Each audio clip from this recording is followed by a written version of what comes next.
so far today has pitched 74 pitches. Remember, the rule is 120 in a day, so he'll start off at least for Juneau on the mound. Here's a batting order for you if you want to jot it down for the Service Cougars. Leading off will be Ronan Clancher.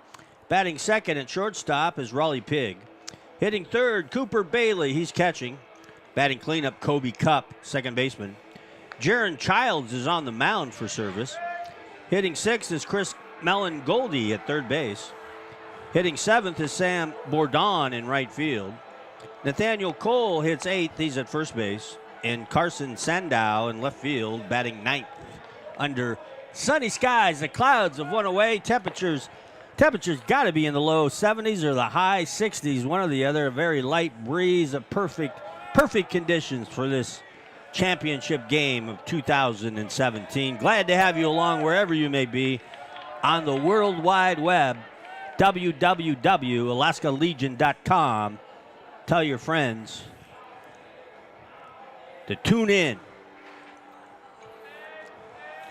Well, a rare thing happened in the initial game of Juneau and South today, and that is Juneau did not get off to a very fast start. In every other game of the tournament, by the second inning, they've had at least 3 runs. So I think by the same token, it's important for Service to get off to a good start because Juneau usually does. Well, and then went in 11 innings, too. Took a lot out of the Juneau team. 11 innings and an emotional win over South. And the first pitch of the ball game is at exactly 6:46 p.m. Schedule started 6:30, but obviously we couldn't get underway at that time with the extra inning game. Down low, 2-0. Basically, Juneau had just about an hour, 45 minutes to an hour to rest and get that big win in extra innings over South out of their mind and get ready for this one, the 2-0 pitch. A little bit high for Zeb Story. He was on the team of excellence as a starting pitcher as well as a shortstop this year in American Legion Baseball. And he walks them on 4 straight. Well, Juneau had to come back. You were talking about how they always have a tendency to jump out early, Brad. They really came. They were down, I think, at one time 5-1 in the game to get them here. 4 runs in the bottom of the 8th to tie that thing up.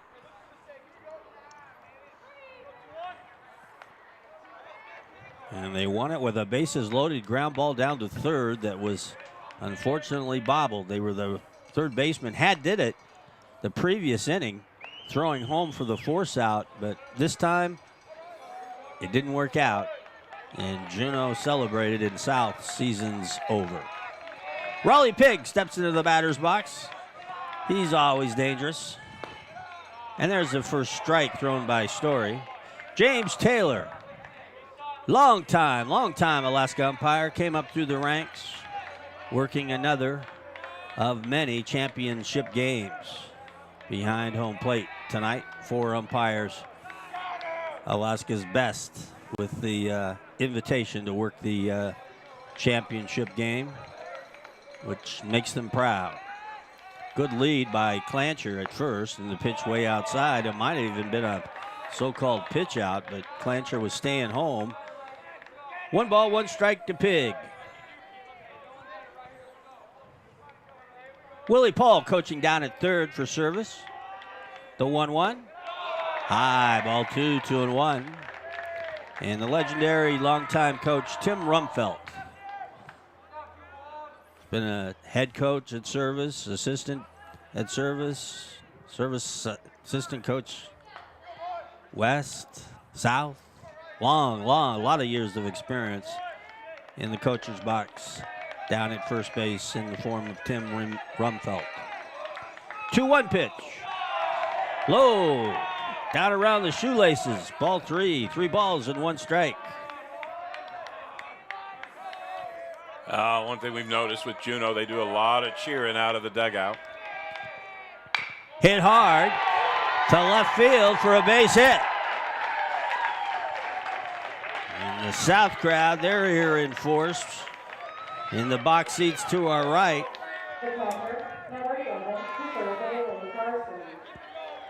or service, I should say. And Pig with the single to left field.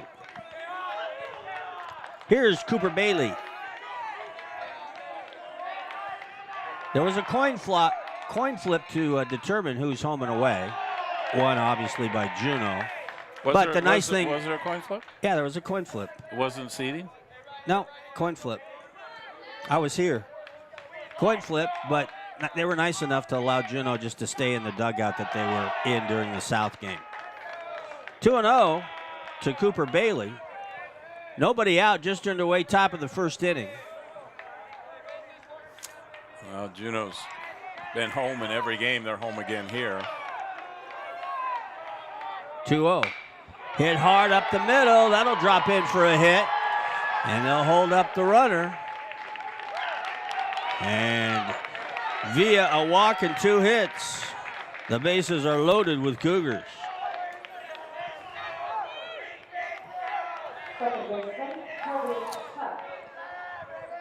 Watts has come in from right field to play first base. Swafford's moved over from his usual first base position to play at second. Kobe Cup. Cleanup spot, takes it outside. Story, as we mentioned, threw 74 pitches in that game against South. So on the team of excellent as a pitcher, as well as, of course, shortstop. In fact, he was the Gold Glove winner of shortstop last year in this state tournament. Let's run the ball. They counted 2 balls and no strikes. They're going to take a timeout here for a conference on the mound. Down 2-0 with the bases loaded. They don't want to give up a run without forcing them to swing the bat. Service came out swinging today. So Coach Tompkins will talk it over. Well, for Service, they've won 5 of their last 6 games. They've been hot.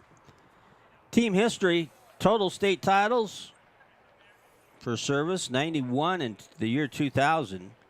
They also hold the record for 3rd most runs in a game. They scored 23 runs in 1987 in a game in the state tournament. That's the 3rd most. Conference over. Can Zeb Story find the strike zone? We're about to find out.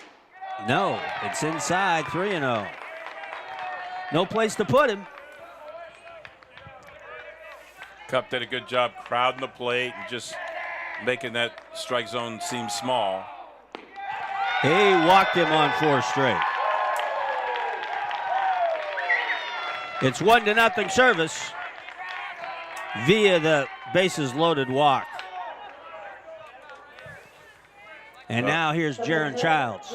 Be interesting to look at what pitchers are available and that kind of thing, but obviously you want your starter to go long today. There's nothing to save him for. Pitch down low. For Juneau, Wall is done. Bobby Cox is done. McCurley's done. They can't throw a pitch. Okay? You got it? Swafford, who pitched it, he threw 50 pitches. Collins threw 27 pitches. 120 a day is the maximum, and there's a strike to Childs.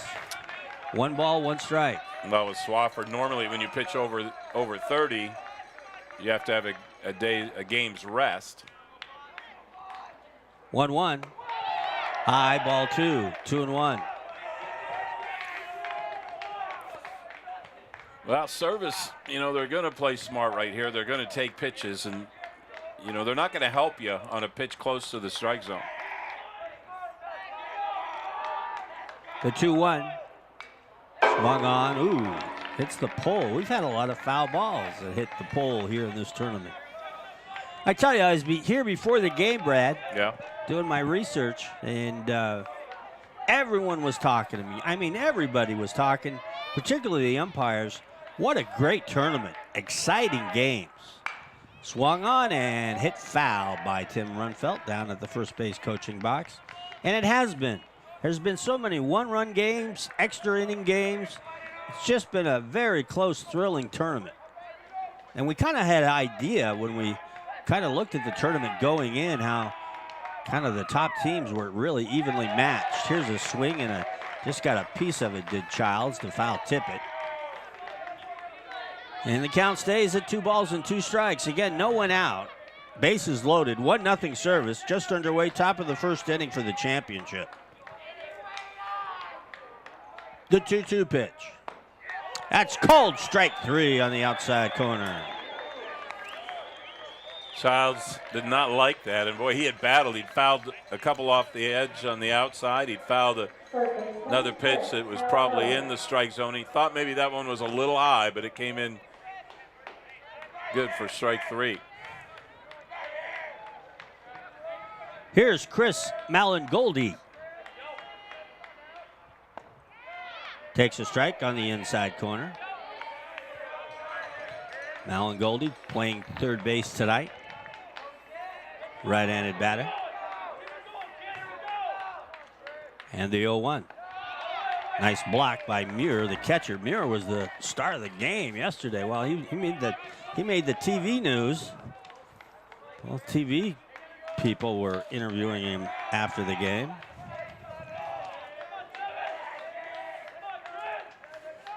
One. A little bit outside, ball 2. 2 balls, 1 strike. Whoever did the program, thank you very much. But how ironic. Service and Juneau share the same page in the program. Hit hard, right at the shortstop, Mendoza. He'll go to second for 1, on to first. It's a double play. The 6-4-3 DP. Swafford, I can't imagine he's made that turn too many times at second base, most often playing first, but able to do it and get it across the diamond for a double play. And Juneau's got to be happy with just giving up 1 in a situation like that. In the inning, 1 run, 2 hits, no errors, and 1 runner left on for Service. Take a look at the scoreboard.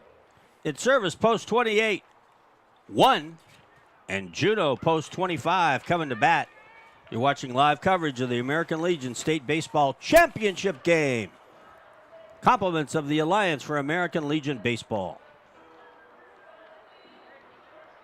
No matter how different we may seem, there's something we all share as Alaskans. The grit, determination, and ingenuity that has made impossible feats possible. The same spirit that 40 years ago made the oil field of Prudhoe Bay possible. Today, the Alaska Oil and Gas Association celebrates something bigger. A celebration of the spirit that connects all Alaskans, that sets us apart from every other place on Earth, that will lead us into the future.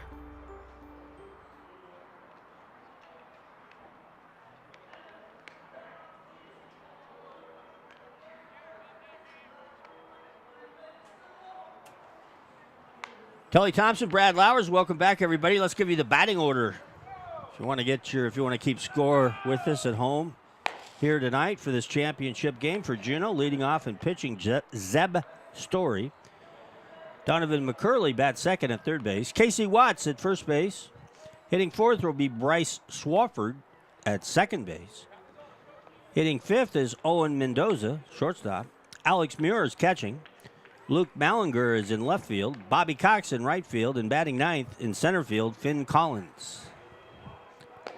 The batting order for Juneau, who is now 26-3 overall this year. 29 games. This will be their 30th game. Service currently stands at 23-8 overall.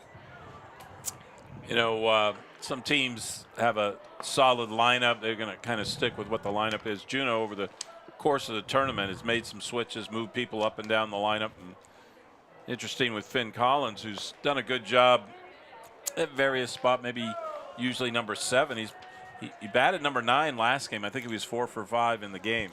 So, I mean, that's a great asset to have a 9th hitter that is getting on base for you, hitting the ball that well. And I guess the other thing with Collins is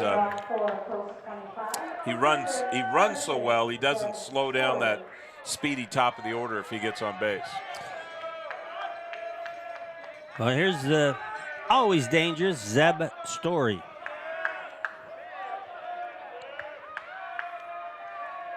Steps in there. Jaron Childs on the mound for service. And it's in there for a strike. Childs has finished his sophomore year at service. Swung on, fly ball, could be trouble. It's going to be a gapper. It's going to fall in between left center field. Story takes a big turn around first, but he'll decide to go back, play it safe. So Story with a single to start things off in the bottom of the first inning for Juneau. Story hitting from the left side, had it slicing away from Clancher out there in center field, who tracks a lot of those down. But, boy, the way that ball was slicing away, it made the gap. But Clancher did the right thing, got the ball back in a hurry. Donovan McCurley, little spark plug. Takes it low for a ball. Childs on the mound, as we mentioned, just finished up his sophomore year. 5'11", 135 pounds. That's low. 2-0. Boy, Story jumping around over there at first base, but right on the delivery, he was taking a step back. So even if he wanted to go, he just didn't have the momentum that time. 2-0 pitch. Outside for a ball 3-0. As we mentioned, Juneau had to go 11 innings to defeat South 6-5. Won it in the bottom of the 11th. And he walked him on 4 straight. Well, this is shades of game 1 of the tournament. Donovan McClurry started with, I think, 3 straight walks. And he was at his 3rd at bat before he even got thrown a strike. So as a number 2 hitter, he's very patient up there. And now Juneau with a couple on. Here's Casey Watts. Left-handed batting, playing first here tonight. Shows bunt, takes the pitch inside. Well, Watts had a bunt last game that could have been a sacrifice, but he got a base hit out of it. Watts making the team of excellence this year in American Legion ball.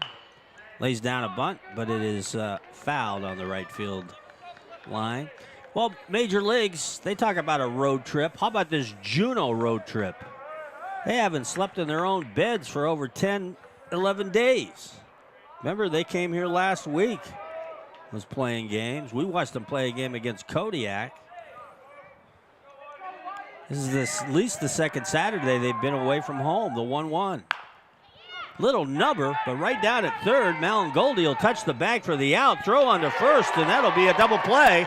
Runner breaks and takes third.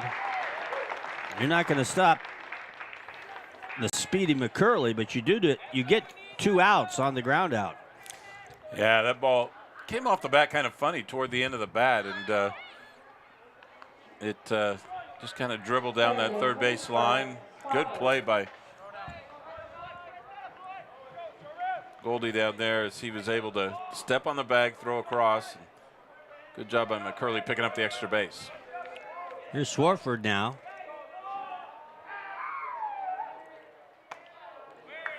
Fastball misses inside. So McCurley, never know what he's going to do. He's down at third with 2 out. The 1-0. Well, Swafford came in and did a great job in relief last game, but his first time pitching all year. And coming off an injury, didn't seem to be his normal pitching self. Takes a strike on the outside corner. 6'7", Bryce Swafford. It's a big strike zone. Check swing, right back up the middle. Could be trouble. Tough play for Cup. He throws, not in time, and a run scores. We're tied 1-1. Boy, Kelly, something happened to Swafford, and I don't know if he's been hurt a little bit, but he really was hobbling coming out of that batter's box. The ball took a high hop over Child's head, and he was still a candidate to get thrown out. Normally, if he's running his regular rate, he would have made it easily. Here's Owen Mendoza. Takes a strike on the outside corner. Defensively for service, Bailey's catching. Cole at first base. Kobe Cup at second. Raleigh Piggs at shortstop. Malin Goldie at third. Outside. Sandow is in left field. Clancher, regular fixture out there in center field. And Bourdon starts in right field for service. The 1-1 pitch. A little bit low. 2-1. Joe Tompkins managing down in the third base coaching box. 4-time Olympian. Swung on, pop up, right side, out of play. Boy, look at the box seats are full. And now the bleachers are getting full. We can't see the grandstands, but I bet they're packed as well. If you're sitting out in the bleachers, there's not many seats down below us either, I bet. There goes the runner, the 2-2 pitch. The hit and run was on. So Swafford will have to go back, and we'll see how he jogs back, Brad. Thought he ran much better on that attempted steal than he did on his run down to first. So it looks like he's okay. Had a little trouble just getting out of the box last time. 2-2. 2 out. There he goes again. Fly ball center field, but Clancher's there. And he makes the catch for out number 3. But the inning, Juneau able to strike back. 1 run on 2 hits. No errors. 1 runner left on. We've got an inning in the books. It's the championship for the 2017 Alaska American Legion State Tournament. And our score, Service 1, Juneau 1. Back after this, compliments of the Alliance for American Legion Baseball.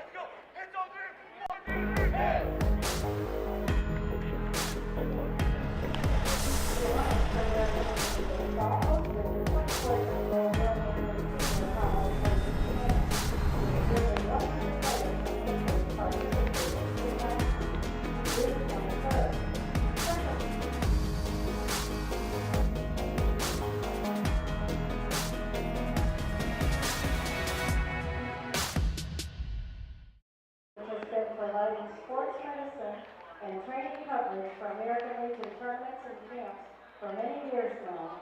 Thanks to Le'Veon and all the employees at OTA for your terrific coverage and medical expertise for all our players.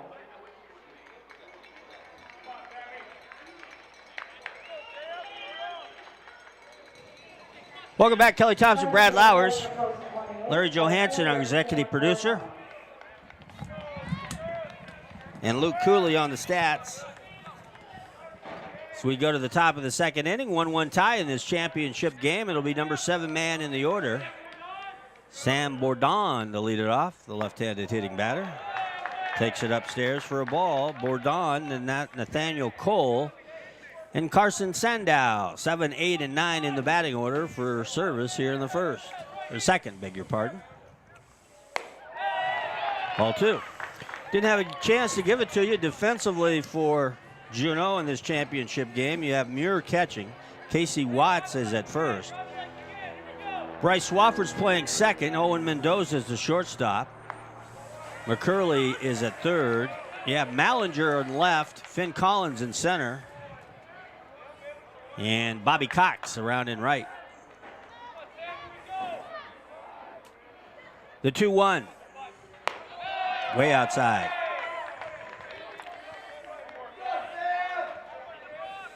Three and 1.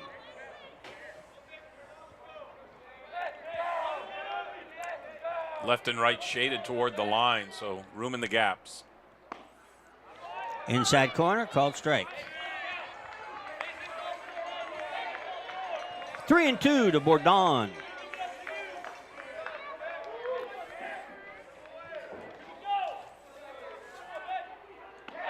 He walked him.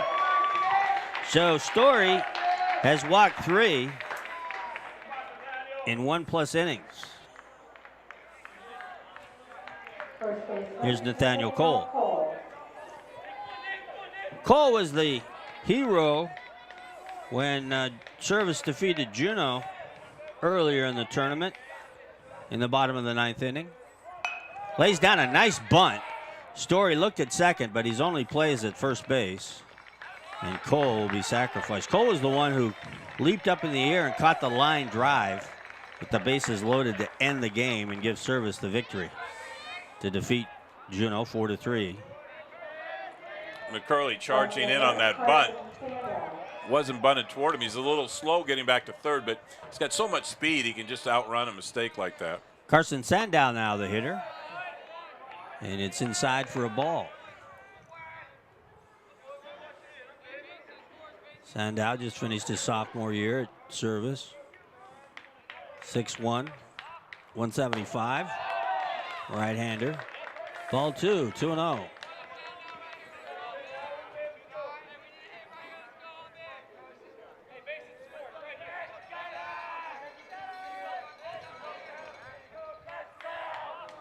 The 2-0 pitch.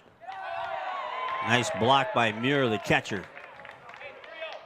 But it's 3-0, and Story's control problems continue.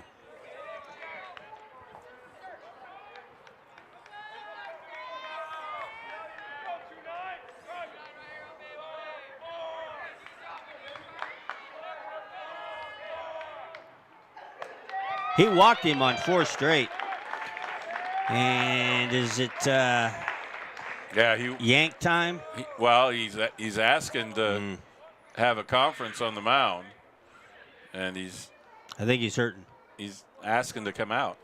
If he's hurting, he really hasn't pitched that much, and I don't think he's pitched. That's what Coach Tompkins is saying right now. Well, no, I think he wants a pitch count too.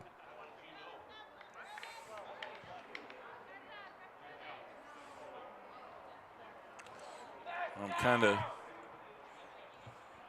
curious. Might have to check with Luke at some point to see if it really makes a difference on pitch count. We think if people are eligible to pitch, you would think they're eligible to go the 120 innings. They are.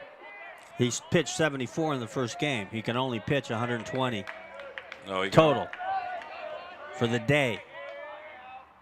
Pitch is a little bit high for a ball, 1-0.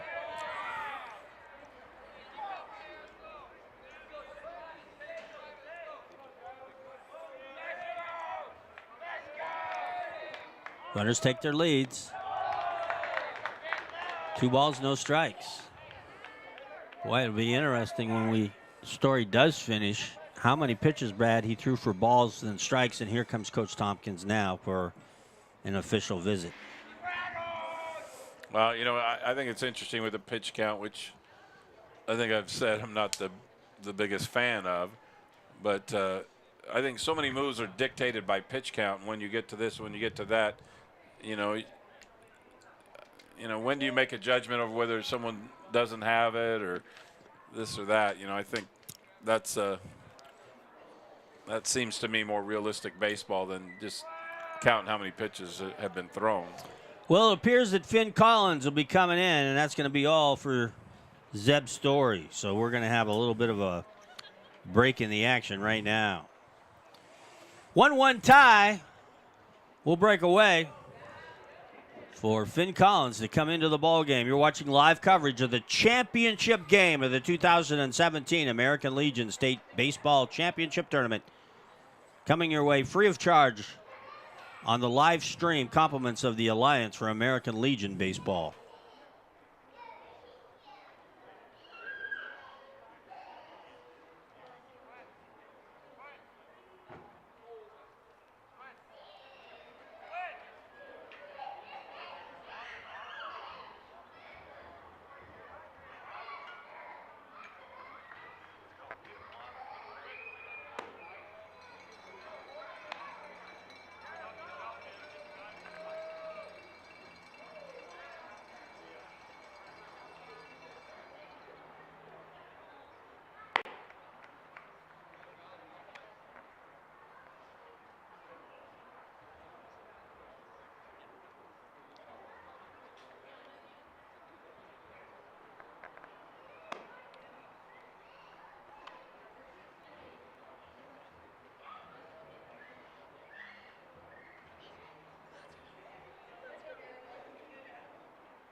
your attention, please. Now pitching for Juneau, number 7, Finn Collins.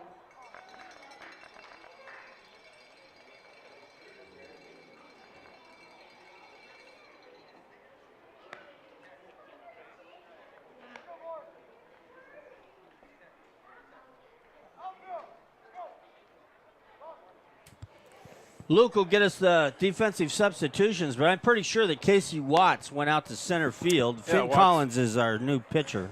Watts is in center. Swafford's going to slide over there to first base. Story's going to go back to his spot at short. Mendoza back to second. Pretty easy. Thanks, Brad. I think we've seen enough Juneau games. We could probably move them around if we had to. Give you the line on Story here in just a second. It's the top of the order, and Ronan Clancher, who walked and scored the first run and only runs for service so far, comes in with 1 out. Does Finn Collins. 1 out here in the second inning. So Story went 1 1/3 innings, faced 9 batters. The 1 run, he had 1 strikeout, 2 hits, and 4 walks. That's ball for a low ball for ball 3. He faced. He had 40 pitches. He had a total of 40 pitches, which gives him a total of 114 for today. That swung on, popped up, foul territory, just foul down the left field line, and caught out there by Mallinger. 2 down. Boy, Kelly, I get a kick out of watching Donovan McClure. He's one of my favorite players, but he had some bad habits out there at third base. He's used to playing middle infield. That time with the fly ball to the outfield, he chased it halfway to left field, even though he had no business being out there. He's supposed to stay at third. I'd seen him on hits to center come in to take the cutoff. That's the first baseman's cutoff, but it's kind of a middle infielder's mentality that he has. Here is Raleigh Pig. Pig singled his left his first time up, and he takes a strike.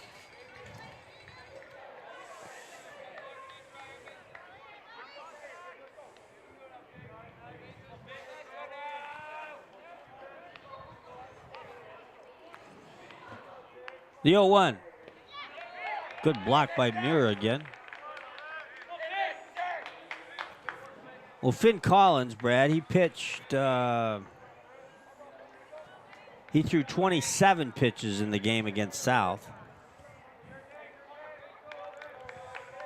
I think they like him in kind of short relief, but today it's going to be long relief. Yeah, I think we've seen him a number of times as their closer in the late innings. That's fouled straight back. Today's game made possible by the sponsorship of Alliance American Legion Baseball, which include Menson Lines. Menson Lines, always delivering, always on time.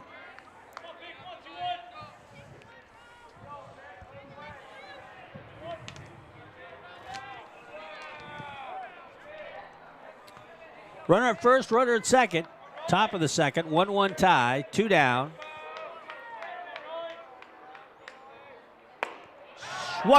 Swing and a miss, strike him out. Got him with the high heat. And it ends the inning for service in the second. No runs. No hits, no errors. 2 runners were left stranded. We go to the bottom of inning number 2 with our score. Service, American Legion Post 28-1. Juneau Post 25-1. Back after this timeout, compliments of the Alliance for American Legion Baseball.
Absolutely. Chamber of Commerce Day in Anchorage, Alaska. This is why all our tourists come in the summertime, Brad. That's why there's all those hotels around town. Yeah, they like this weather that's warm and comfortable, but often not as hot as where they've come from. Great day for baseball. Alex Muir to lead it off for Juneau. So we go to the bottom of the second inning, 1-1 tie. Muir batting in the number 6 spot. He'll be followed by Luke Mallinger and Bobby Cox.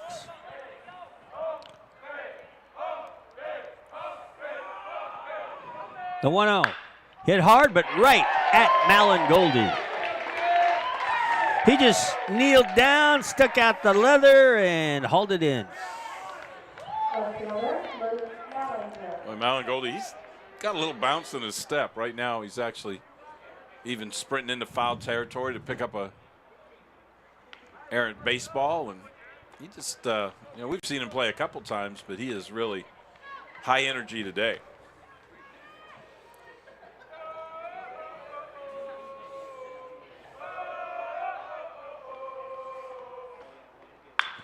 Hard hit, high fly, but Sandow's got a beat on it.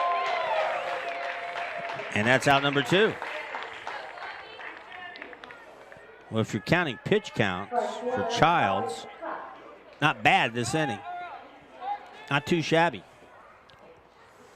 But he's one of those guys, they don't really care. We already told you, Service has 3 players that basically are done. They can't pitch at all.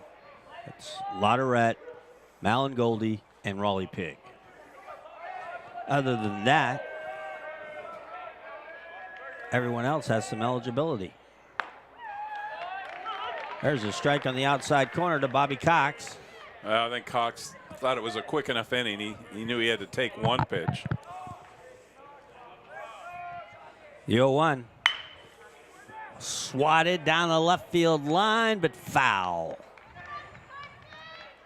Bobby Cox on the team of excellence this year for American Legion Baseball. All those players were honored prior to the feature game on Tuesday night, which Juneau played in. It's hard to think back that we started on Tuesday. Remember, Juneau beat Kenai 14-0 their first day. The 0-2 pitch. Swatted foul.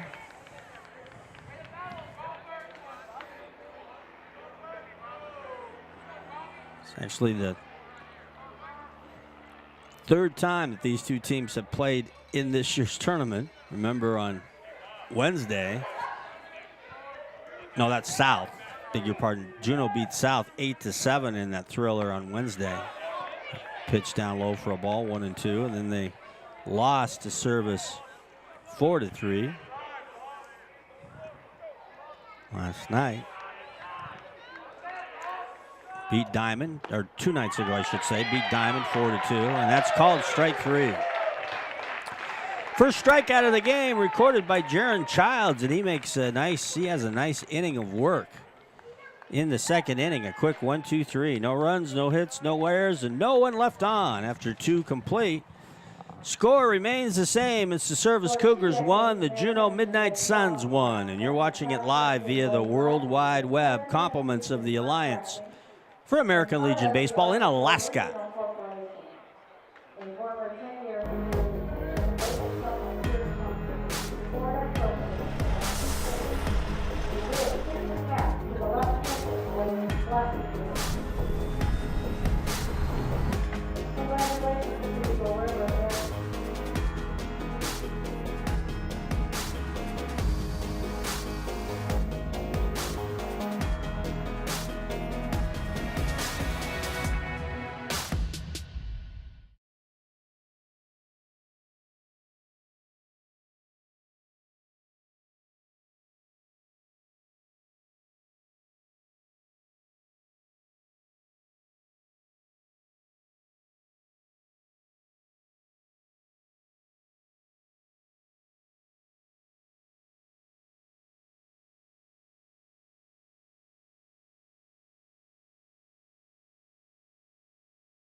Welcome back.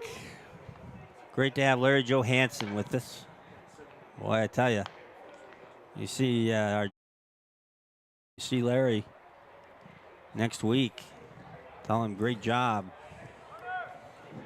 That's a lot of work, folks, for one guy to put all the cameras up and tear them down every night.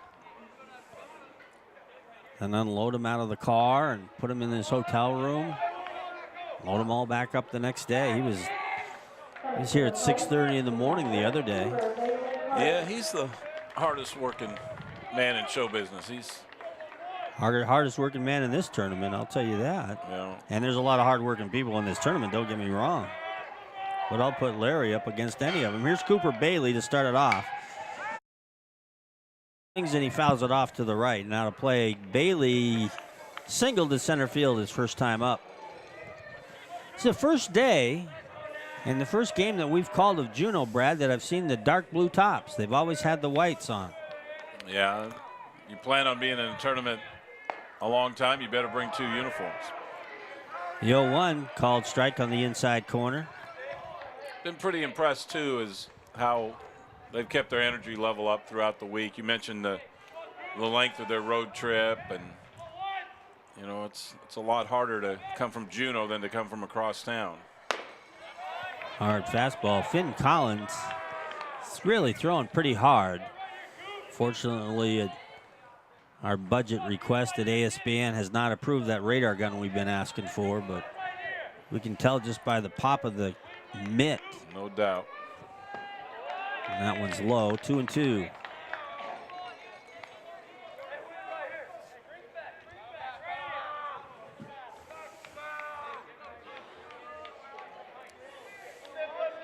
One tie. We're in the top of the third.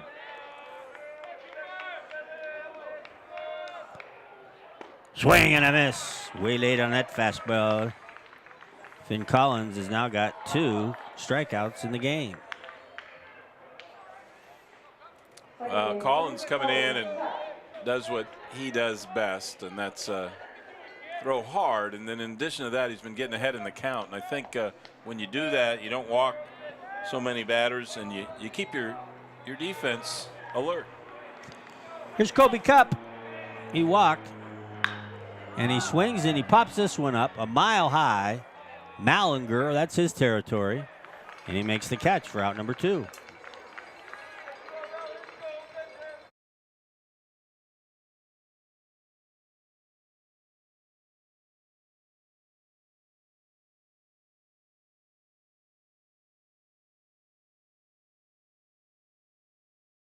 Going to the lower 48 this time of year and getting that heat. It's been really hot in the Pacific Northwest this summer. Here's Jaron Child swinging and fouling it off, and the loser of this game will travel to beautiful Eugene, Oregon. I know there's the University of Montana is in Missoula. We're still trying to think of what that college is named that's located in Eugene. Maybe somebody here will know. The 0-1 pitch. Swung on, hit to the right side. Foul territory, Cox dives. No, he couldn't come up with it. Boy, Bobby Cox gave it an effort. He got his glove on it at least in foul territory, but couldn't quite hold on. As he got to that foul line, he took a dive, so he was clearly in foul territory when he made the effort on the ball and just didn't quite get there.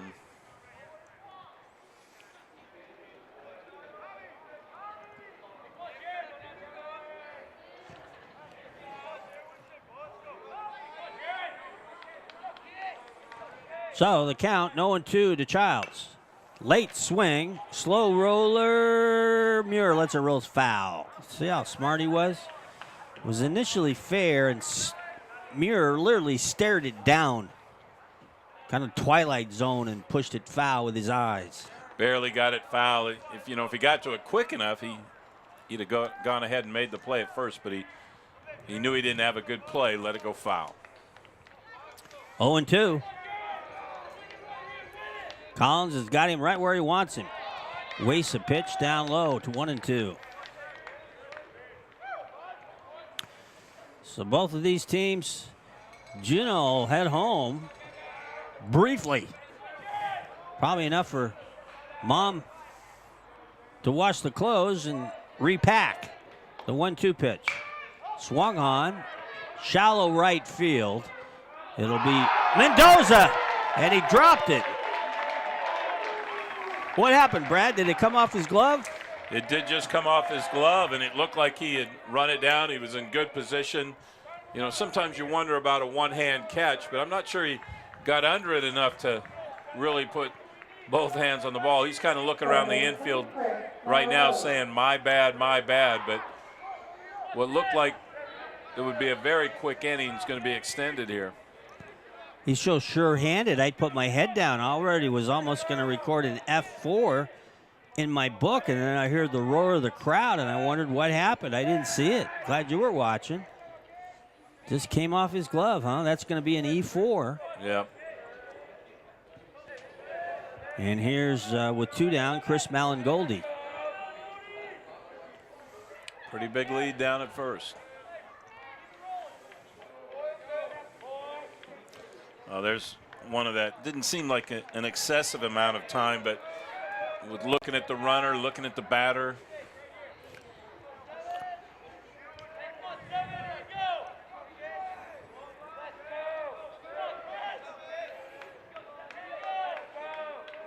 The pitch. Throw down, runner back. Pitch was high for a ball, 1-0 to Malangoldi. Malangoldi grounded into the 6-4-3 double play his first time up. 1-1 tie. We're in the top of the third. State championship on the line. Did you see the trophy? It's 2 doors down if you want to take a glance at it in between innings, Brad. It's pretty big. It's pretty big. The 1-1. That's fouled off. I remember seeing it up close a couple times.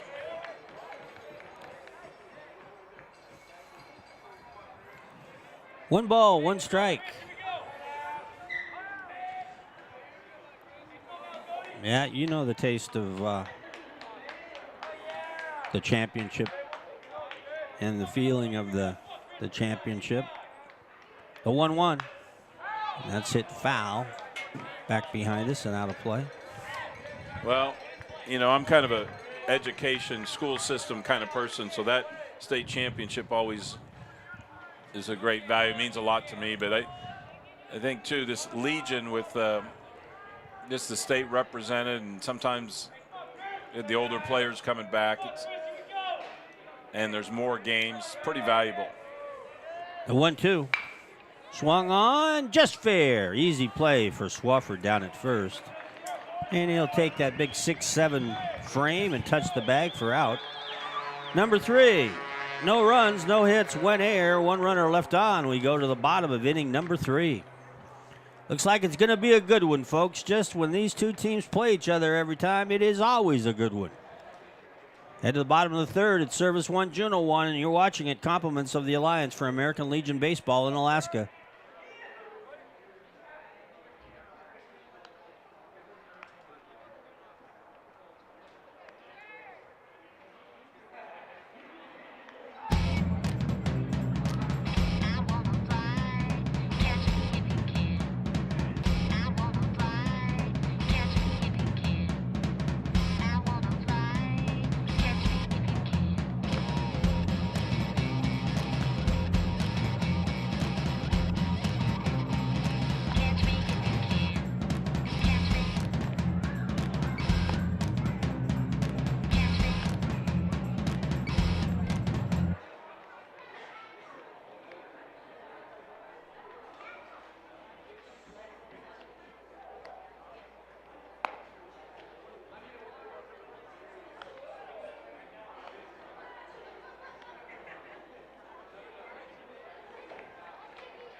Moving along here.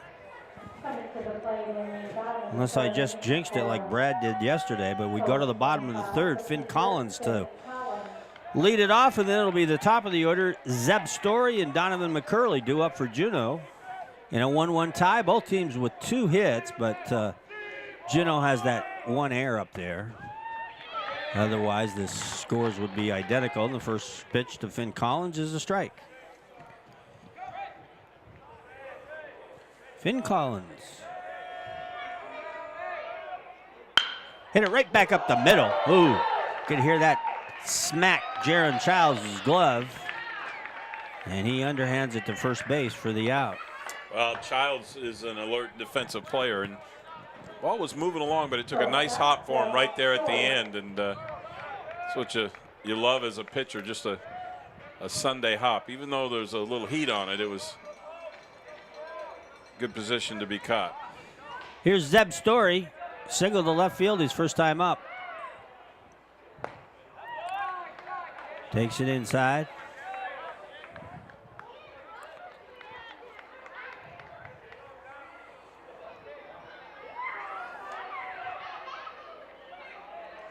Zeb just finishing up his senior year. 2-0 the count to him. Took a couple pitches inside, and boy, we've seen him the whole tournament. Nobody is more patient at the plate than he is.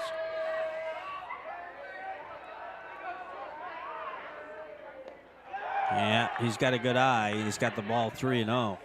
You'd think a lot of these players that are seniors out there are going to go on to the next level and play maybe some junior college ball at least next year. They're running out of room in the program for all the kids that have went on to play college baseball from Alaska. There's a strike on the inside corner. 3 balls and 1 strike. I think we're on the verge of, I don't think the print can get any littler. It's on 2 pages now. It's going to have to go to a 3rd page. The 3-1 pitch. Swung on, hit to the right side. Kobe Cup throws him out. Well, Kobe Cup did a nice job of charging that grounder and kind of had to keep going and get a short hop. And he had to do it because Story so quick out of that left-handed batter's box. Even though it was a fairly easy grounder to second, he made it a close play at first. Donovan McCurley. He walked, scored Juneau's only run in the first. Way outside. 1-1 tie, bottom of the 3rd. Both teams scoring their 1 run in the first. Service scored, and then Juneau answered back.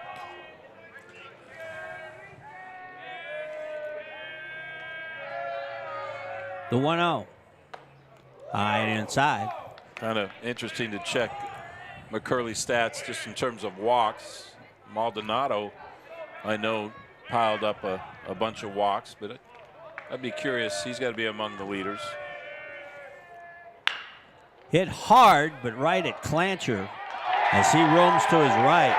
Wow, listen to the crowd. This place is packed. All you have to do, Brad, is look out in the parking lot and look at how many cars are here. You think it was the 4th of July fireworks.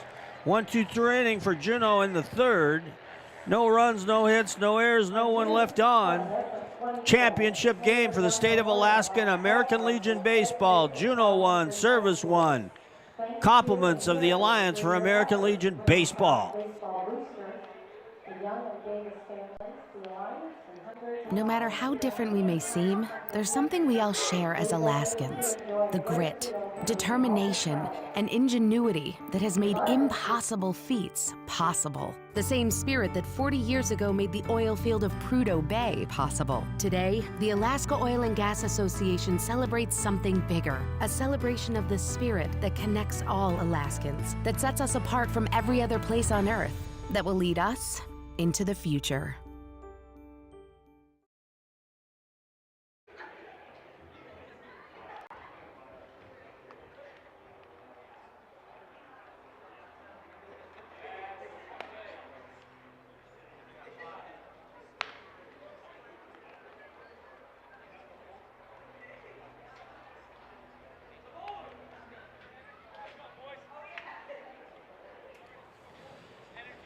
Well, after 3 innings, line score in the ball game for Service: 1 run, 2 hits, and no errors. For Juneau, 1 run, 2 hits, and no errors.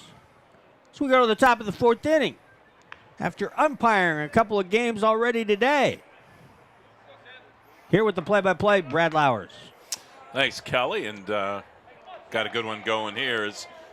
We've had many good ones throughout the tournament. We've had so many one-run games. We've also had many of them go to the extra innings, and this has the feel of that one. Teams with plenty of time to break loose here, but 1-1 after 3 innings of play. Finn Collins continues on the mound. He is the second Juneau pitcher.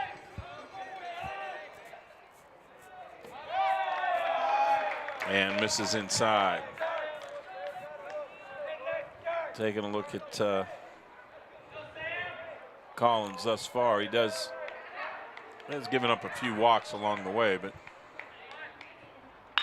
there's a smash back to the mound, and Collins able to get turned around on it, shortens up like you're supposed to do, and over to Swafford for out number 1.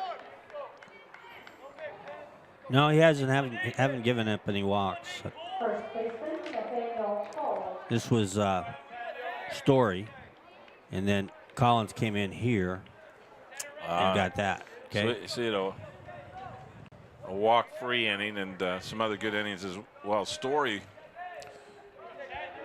well, he was limited in number of pitches anyways. He was about to go, but he just wasn't really feeling comfortable on the mound. There's a pitch on the outside corner for a strike.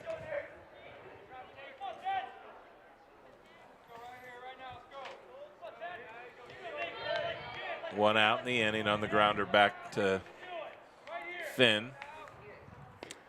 And now we're taking a look at Nathaniel Cole, who's seeing the count even at 1-1.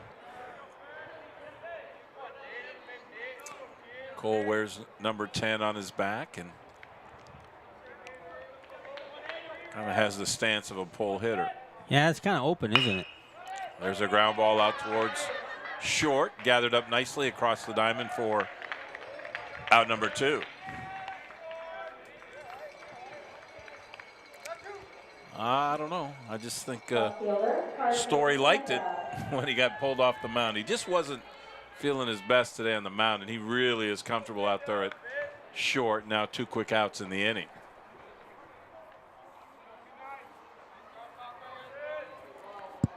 Sandow, the batter,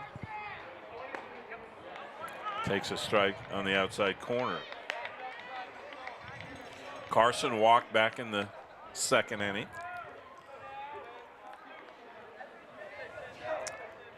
Each team started with a run in the 1st, but since then it's been all zeros up there. Ooh. And there's a cardinal mistake heading the count. You come inside and look like right between the 2 and the 9 hit by pitch. Makes it a dead ball, but it creates a base runner down at first base.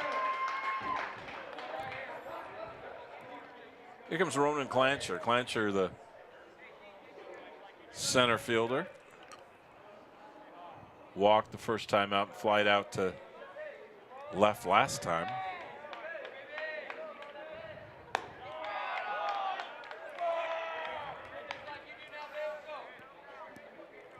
Well, what would you want in a leadoff hitter? A lot of times we're seeing it here today. Guys that hit from the left side, they gain a step and a half on their way to first base.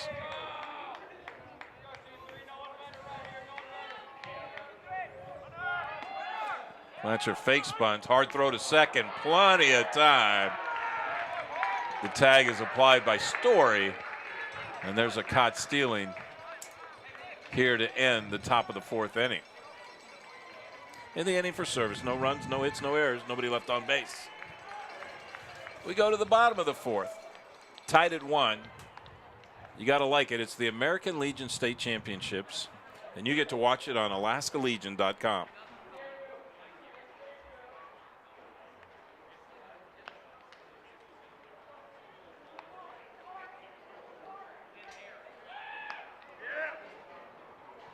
The Alliance would like to recognize Salt Truck for their significant support of American Legion Baseball throughout Alaska. You'll recognize some of their Alaska affiliate companies, including Carlisle Transportation, Northern Air Cargo, and Totem Ocean Trailer.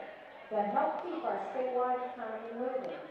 Thanks so much to Mary McDonald and Saltech for all you do for baseball in Alaska. I have a score over at Bartlett. Speaking of Bartlett earlier, the Matson tournament concluded today. Final score, Ketchikan 7, Eagle River 2. Matson 1, Ketchikan 1, the Matson tournament. Congratulations. Back ready to go. Childs done a good job on the mound out there. Just the one walk. He has given up a couple of hits in the one run, but boy, you are doing a job for your team when you're keeping those extra guys from getting on base. Congratulations to Eagle River. They won the Matson tournament over at Bartlett. 7-2. They beat Ketchikan. Can we double check that score, Kelly? Because I was thinking Ketchikan came out of victor.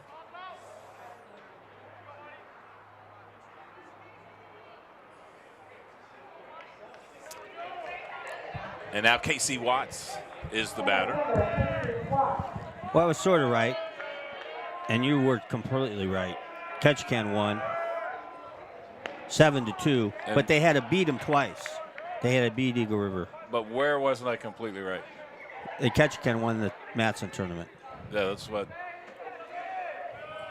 as close as completely right as you can get. Watts sits there and waits for another pitch. This one down low. But Eagle River beat them the first game, forcing the if necessary game. I just had the wrong winner. No.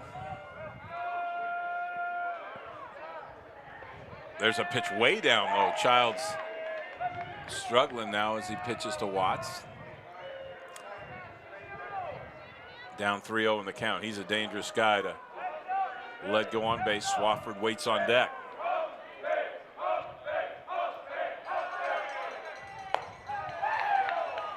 Ball 4 straight pitches.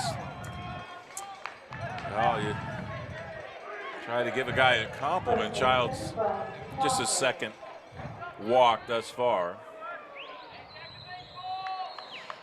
Well, let's set a record, Brad. Why don't we go extra innings? You know what the record is for the history of Alaska baseball in any game for extra innings? For a number of innings total? Yeah. Let's break the record today. I don't know. 15. Wow. I think it's 14 for the high school extra innings. In a game I'm always trying to forget. I did that one. So Swafford fouls the first one off as he gets out in front. Watts a threat to steal, but boy, we got a couple good catchers today. Not a lot of free and easy running as Watts really wasn't that far off, and Childs trying to make sure he's not getting a good lean toward second.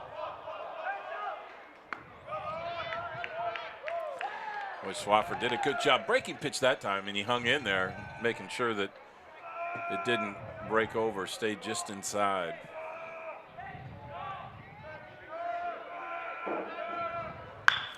Wow. Toward the hole.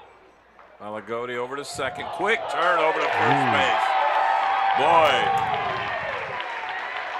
Perfectly played. Malagodi with a good start, and Cup with a classic turn. And very quickly, two are out here in the bottom of the fourth. Here comes Owen Mendoza. Started the game at shortstop, has since moved to second base. Wears that favorite Yankee number on his back, number 2. First pitch misses, ball 1. Yankee number 2, you got me on that one. Yankee number 2. Derek Jeter.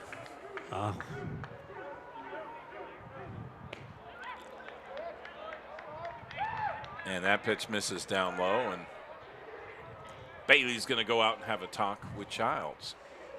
Boy, identical on the scoreboard except the one Juneau error. 1 run, 2 hits, no errors for service. 1 run, 2 hits, 1 error for Juneau.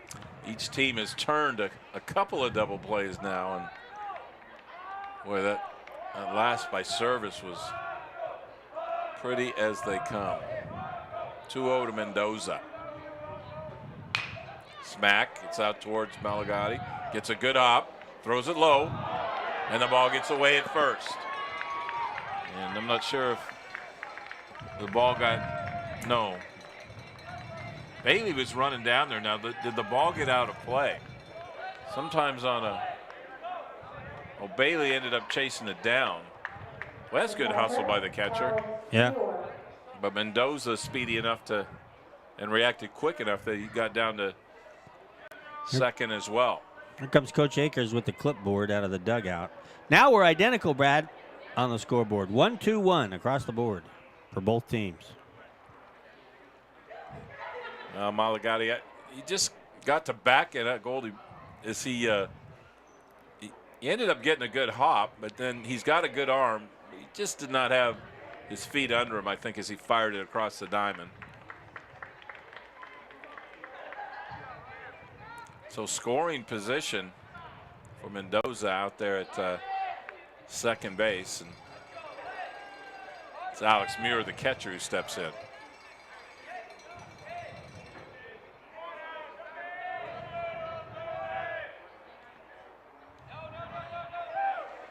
Alex Muir.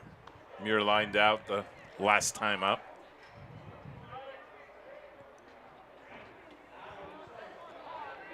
Hoping for a 2-out RBI here.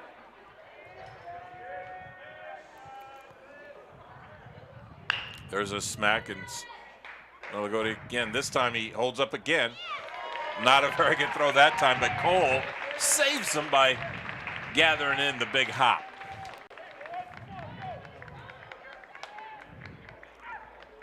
Game remains close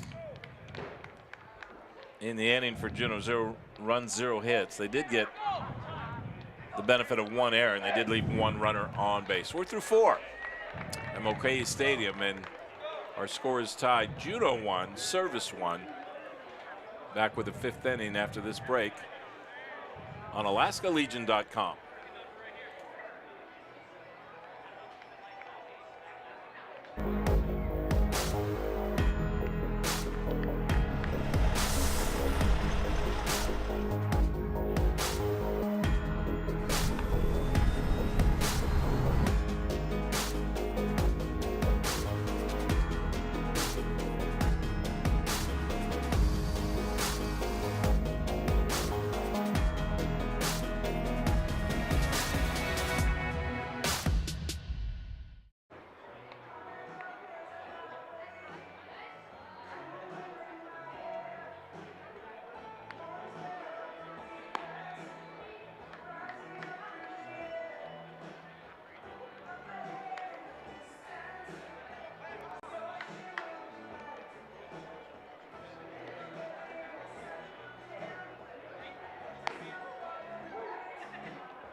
And ready to go. Just a slight breeze, and as so often happens here, Mulcahy just pushes a little bit toward that left field foul line. Got the window wide open, Brad. I can't get any more wind. I can't get any more breeze blowing through here, so this is as cool as I can get it. We don't have air conditioning. Roland Clancher steps in, and remember, he was at the plate last inning when the runner was thrown out in an attempt of a steal of second, so he'll stay there for his at bat. And those Juneau outfielders playing it deep right there. Mallard swung around toward the left foul line. Watts out in center. Collins just misses on the outside there. 1-1 the count. Boy, Bobby Cox is not too far from the fence line out there as he's playing a little deeper than normal. You know, I'm looking at all the cars in the parking lot, and I can't recall more people here for high school and American Legion championship game. +2, you got to compliment the Juneau fans, Brad. A lot of them come down or come up. There's a high fly ball into the gap in right center. Watts goes back and hauls it in about probably a little over 300 feet away. 408 to straightaway center, 410 maybe? 410. 410. But that was measured like back in 1971 in the wintertime. I should have that number memorized because it has not changed. 325 down the line in left. There's a smash down the left field line, hooking, foul. Went into the Juneau bullpen. That might have made the football field. I don't know. Pretty well hit, but well foul. By a guy who's got a little bit of power, Raleigh Pig. Takes a pitch just above the belt for strike 2. Well, we were impressed with Raleigh's power the other day as he hit one over the left field wall, and it's not like there's been that many home runs over the course of the tournament. Waste pitch outside.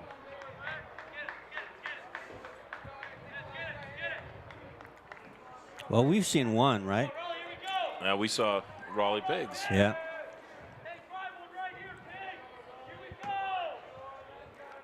One-two pitch.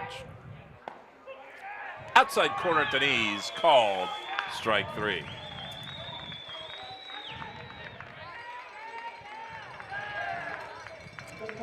Pig did an outstanding job pitching the other day, and that's the kind of pitch that he likes. Outside corner, working the edge right there, but when you're a batter, it's maybe you're hoping you get the call of a ball right there. 2 outs in the inning. Cooper Bailey outside for a ball. Infield deep for Juneau with 2 outs and nobody on.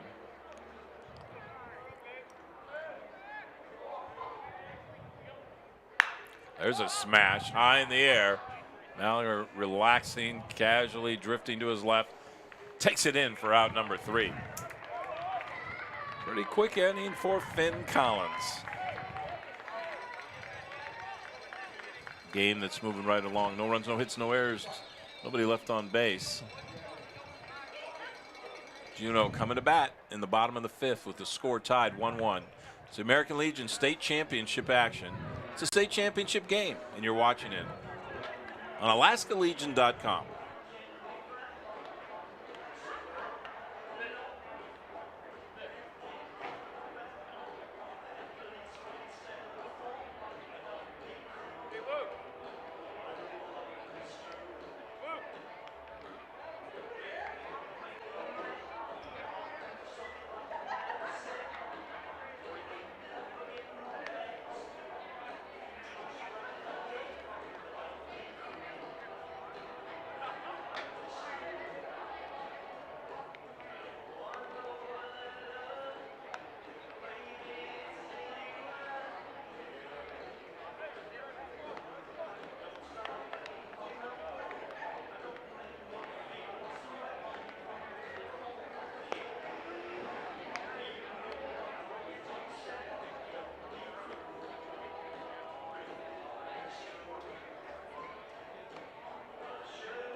Childs continuing on the mound for service. About a little over, well, it would be halfway through the game in a normal tournament, but a lot of extra innings being played this week, and could happen again.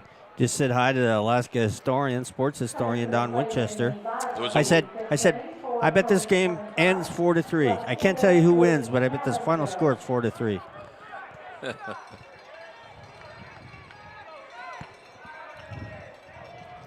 Well, Mallinger, the left fielder, had a few nice plays out there and left, and now steps up to the plate, looks at a ball in the dirt for a ball. Cox waits on deck, and it'll be Finn Collins, 7, 8, and 9 for Juneau. Pitch misses high, so both pitchers seeing that pitch count move along.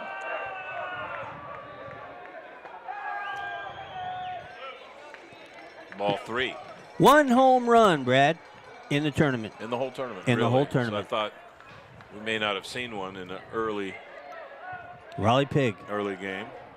The one home run. Well, I remember back to the BP tournament, we saw 2 in a game by one team, but you know, it's not an easy deal. It usually tests batters of this age to hit it out of this. Kind of a maybe a little shorter than the average major league ballpark, but a big ballpark nevertheless.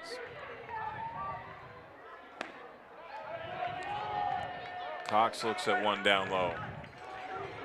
Childs, you got to like him. He likes to work quick, and he tries to get that ball back and get ready to go. And that time down the middle for a strike.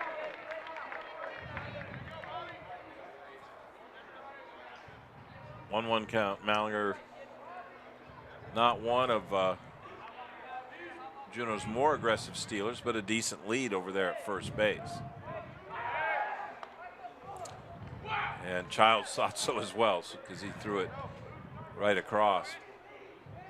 Mallinger's kind of facing a little bit towards second, looking aggressive in his posture over there. There's Cox, rips it into the hole, into the right field. Charged by the right fielder, got in very quickly. Sometimes you can go to first to third on that play, but not that time, as Bourdon did a good job closing the gap. Still, Juneau in a nice situation here with 2 runners on. Finn Collins, who's been hot today, in the top of the order, waiting to go. 1-1 our score, bottom of the 5th inning. Pitch misses down low as Childs. You watch at this age, you can see the pitchers kind of peek into that dugout, wondering if anybody's coming out. Childs, who's worked ahead, just the 3 walks in the game.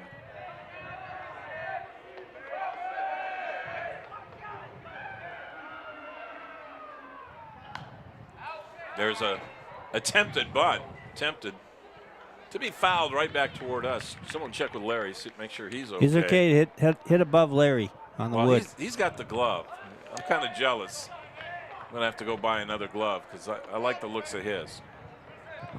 1-1 the count. Collins asked to bunt, but could not get it down. He'll want to go down the third base line if he gets an opportunity, and he does. No play at third. Childs firing to first in time for the out. Boy, Childs, as well as he's pitched, he's fielded his position very well as well. And he just, some pitchers panic. He does not, as the timeout is called. And this could be time for a change. Could be. Well, the winner will go to the Double-A tournament in Missoula for the Northwest Regional. The loser will go to the Single-A Northwest Regional in Eugene. Kind of nice. I guess, from my understanding, Alaska has won 3 times in the Double-A. In the 3 games? 3 games. Over all the years. Mm-hmm. Wow. It's not easy. No. And, well, think about it, Brad. I mean, who we're going up against. Right. But Northern California. Washington. I think this way, Kelly, at 11 and 12 and 13 and 14, you know, that weather and all that advantage of being in that lifestyle hasn't kicked in quite as much. But by the time they're in Legion, you know, they've been able to play multi-seasons. They can play a season in December. Well, and look how small we have to become to have a league here. Where you're down there, Boise's got 2 teams. You follow me? Population right. of Boise, pretty much. You know how many teams we got in Anchorage, and Boise's, they can put all their guys on 2 teams. Yeah, that is a big advantage. Your story.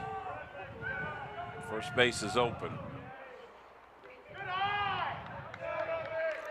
We got 16 teams in Alaska. Right. Yeah, I remember being down in Spokane and getting the understanding that there were only 3 or 4 teams out of all their 12 or whatever high schools. I mean, it's a big advantage. There's a shot. Gets under Pagan into left field. That'll score 1 run. Ball brought back in quickly by Sandow out there. So a nifty shot for Zeb Story. A single to left drives in a run. So we've been tied for a while, since way back in the first inning. But not anymore, huh? Yeah, not anymore. Juneau leads 2-1. Now runners first and third here with Donovan McClure up to bat. McClure showed bunt. You know, I wouldn't kind of expect him to push a bunt down toward first base. If he can make Cole field it, they don't have anybody really in position to make the play at first base. There's a delayed steal down to second, but nobody worrying too much about that. Bailey had that pitch down in the dirt. He wasn't going to fire it and make a mistake there, but now runners second and third, just the 1 out. Good bunter at the plate.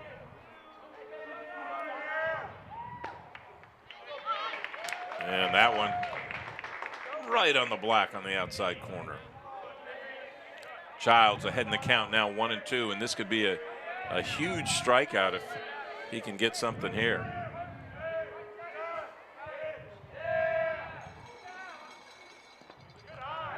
And that one misses down low.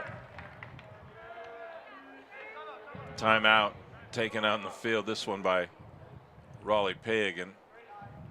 Wait, Kelly, I think we've seen a few times in this tournament where there's a little huddle and then there's some kind of great pickoff move, and you know, you really shouldn't follow it after somebody's huddled up like a football team up there and call the play. Keep an eye on what's going on at second base. Hardest guy to strike out, I think, in the tournament is my vote. This guy right here, McCurley. But he's got 2 strikes on him. And he waits. Childs waits, looks in, and finally time is called at the plate. Hey, it's a big part of the game, right? The middle of the game, Juneau would love to kind of extend this lead and put the pressure on Service. There's a smash, double play. McCurley hit it a ton, but right at Malagoldi down there at third base, and there's Bobby Cox, who got caught a little too far off the bag. Hey, if McCurley hits it into left field, you can trot home, but you get caught like that on a line drive. It's a double play. Bad break for Juneau. Service gets out of the inning, just giving up 1 run. So Juneau scored 1 run. They did it with 2 hits. There are no Service errors and 1 runner left on base. Through 5 complete at Mulcahy, our score, Juneau now leads Service by a score of 2-1. If you're having fun as we are watching the very best in American Legion baseball, it's the state championship, and it's on AlaskaLegion.com.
Well, Juneau had a great opportunity. They were able to cash in and score 1 run, but then Service turned their second double play of the game and able to get out of the inning without any further damage. Now they trail by just 1. We go to the play in the top of the 6th inning. Kobe Cup. Telling you, if you want to see how to turn the double play at second base, try and get the videotape of Kobe Cup today. What a play he made a little earlier. Now leading off and ahead in the count, 1-0. Corner, outside corner at the knees. Strike 1. McCurley playing even with the bag. Very quick third baseman. Stories, Mendoza both backed up to the edge of the Brown infield. And there's another one on the outside corner. Boy, Collins really painting the black here in the beginning of the 6th inning.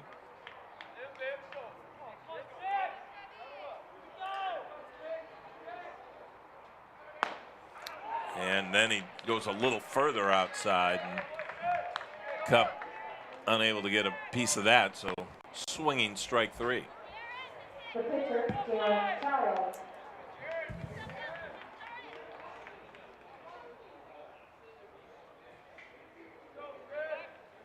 Looks like strikeout number 4.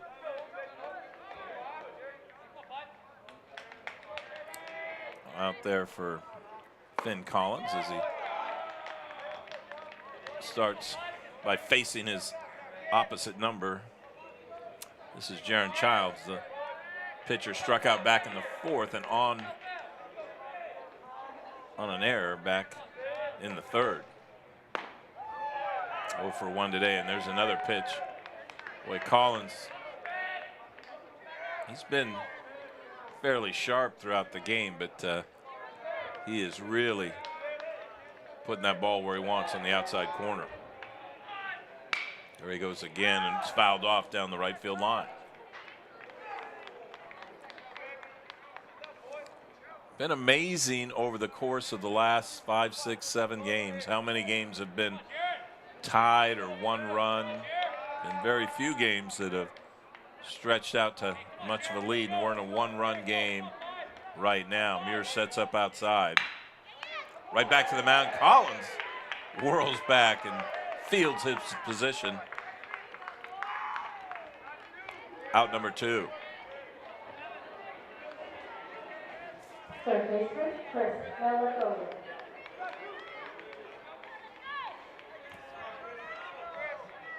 Malagoli, the batter, had a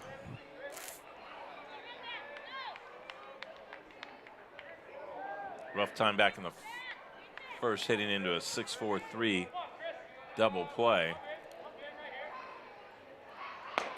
Try to get something going with 2 outs, but there's another one again on the outside corner. And boy, there's been a few innings, you know, that Childs has been dialed in, and Collins appears to be that way right now.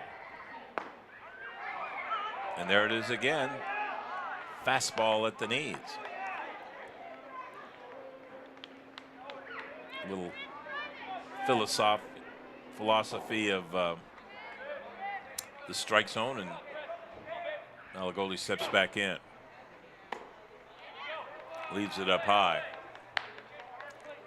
Good waist pitch on the fastball, occasionally chased. Maybe not so often this late in the season. 1-2 pitch. Fouled off. Out of play.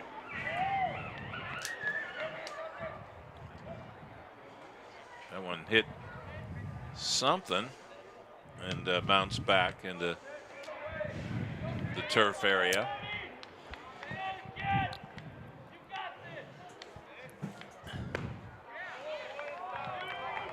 Boy, Collins, he didn't miss that one by much. He wanted that one.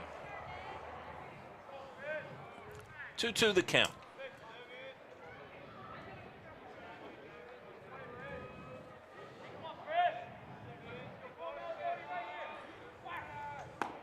And that one, a rare miss for him, is about 1.5 foot outside. So we'll go full count. Outfield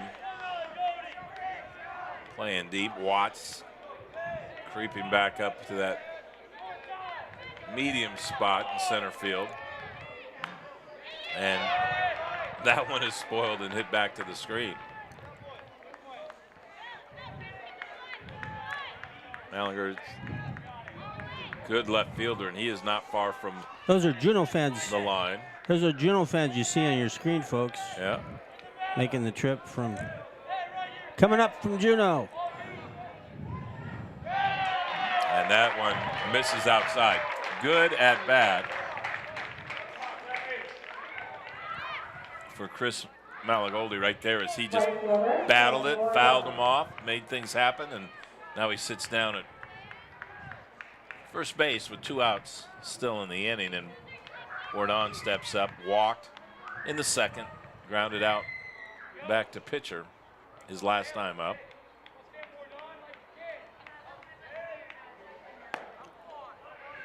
Takes a look at a strike.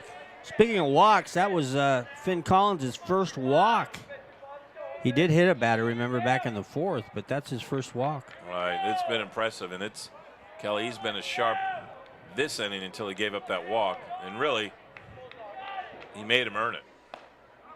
Swing and a miss, strike 2.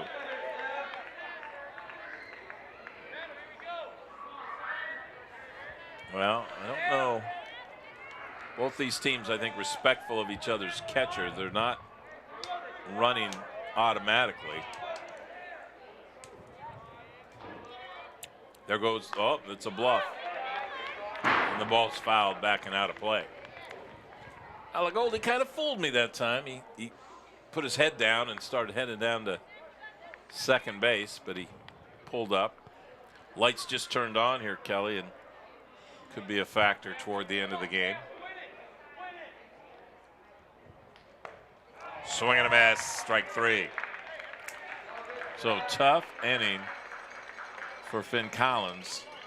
Boy, that gives your team a lift when, first of all, you get that 1 run to get ahead 2-1, and then you go out there and battle as a pitcher, and you don't let them get anything back. For service, 0 runs, 0 hits, 0 errors, and 1 runner left on base. We go to the bottom of the 6th. For Juneau, they lead 2-1 at the American Legion State Championships here at Mulcahy Stadium, and you're watching it on AlaskaLegion.com.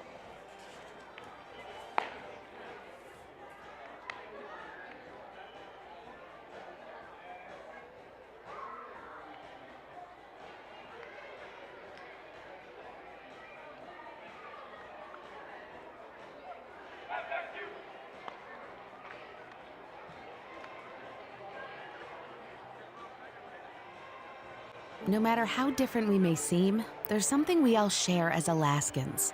The grit, determination, and ingenuity that has made impossible feats possible. The same spirit that 40 years ago made the oil field of Prudhoe Bay possible. Today, the Alaska Oil and Gas Association celebrates something bigger. A celebration of the spirit that connects all Alaskans, that sets us apart from every other place on Earth, that will lead us into the future.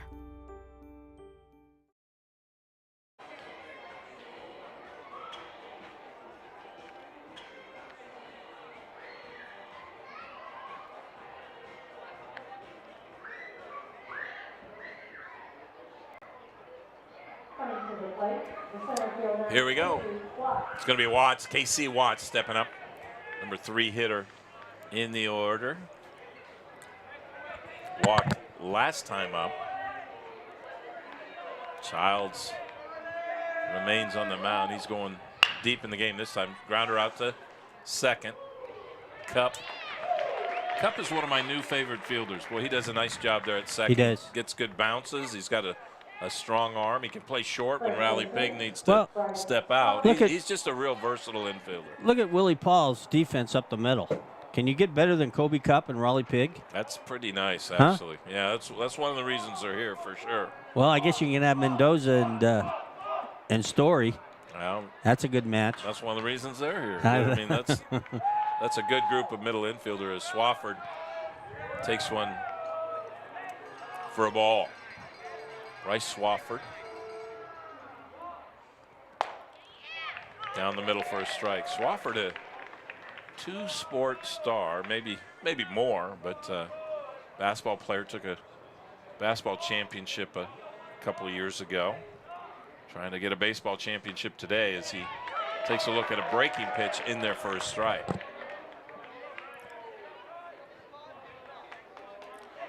One, two, the count. Mendoza waits on deck. And Joe Tompkins crossing his arms, waiting to see something happen. And Childs, as happens every once in a while, just gets caught short that time, bouncing it about 6 feet out in front. And Swafford steps out there to. And why not? It's just a couple steps for him, Kelly. He's a big guy. Childs pitching out of the stretch. There's a ground ball out towards Pig. Takes his time, throws across the diamond in time for the out. So Raleigh Pig made sure he got a good hop, saw that he had plenty of time, took his time, and made the throw to first for the out. Well, Kelly, I think we've seen this a lot where the first two outs kind of go quickly and that third out's a little harder. Owen Mendoza crowds the plate. And that one misses outside for a ball. Muir waits in the on-deck circle. He's wearing those catcher's shin guards, but hoping he has to take them off. And at the knees for a strike. Malagoldi's backed up at third base.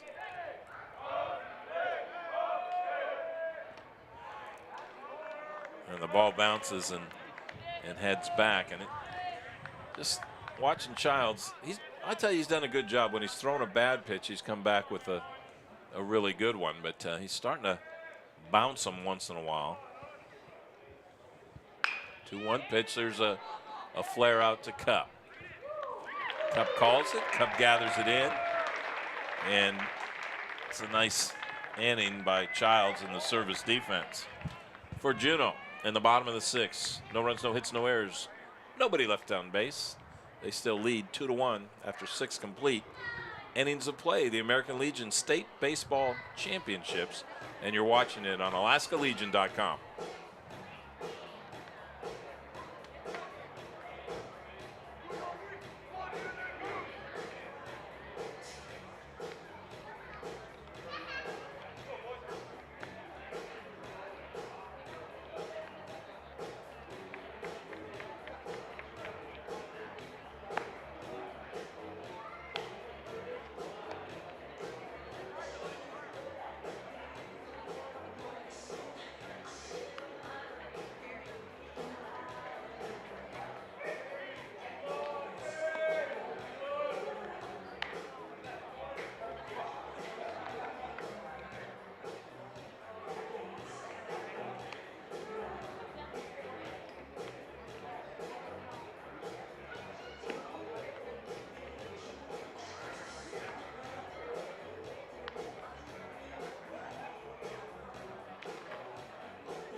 Hey, line score after 6 innings of play.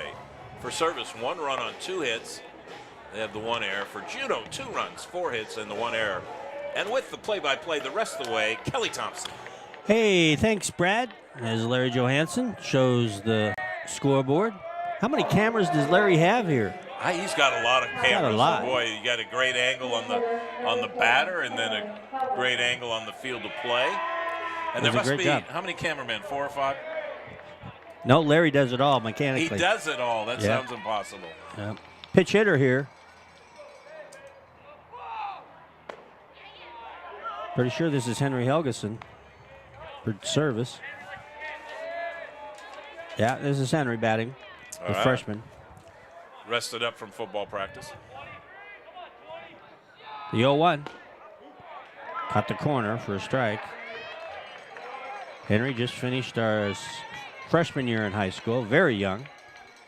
Multi-sport athlete, plays basketball and football. In fact, possibility of the starting quarterback right here for service as a sophomore. Takes a pitch outside, 1 ball, 2 strikes. Wait, I know the program says he's going to be a sophomore, but he is a good-sized athlete. Yeah, he's got a good sports build.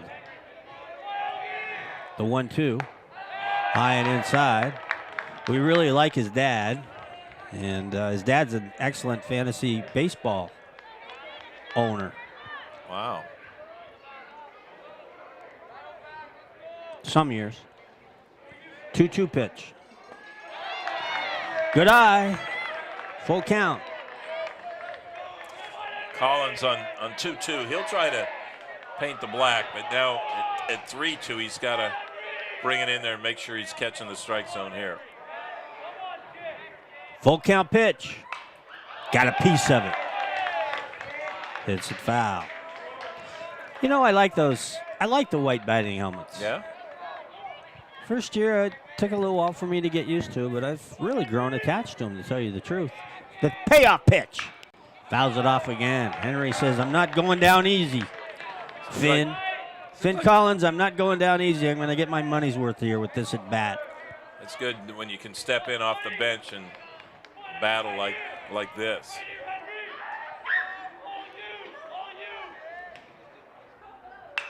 Hits it high. Shallow center. Watts makes the catch, out number 1. Boy, Watts, a good outfielder, but he's not most often in center field. That's actually Finn Collins. And sometimes it's hard to judge him out in center field. He took that first step back, that initial step, but was able to get in plenty of time. A beautiful view of downtown Anchorage and Mulcahy Park. The side of the game you're watching right now, the 2017 American Legion State Championship. Top of the 7th, Juneau leading it 2-1. Winner to Missoula to represent Alaska in the AA Northwest Regional. The loser on to Eugene in the A Northwest Regional. Here's Carson Sandow, and he hits it up the middle. Base hit.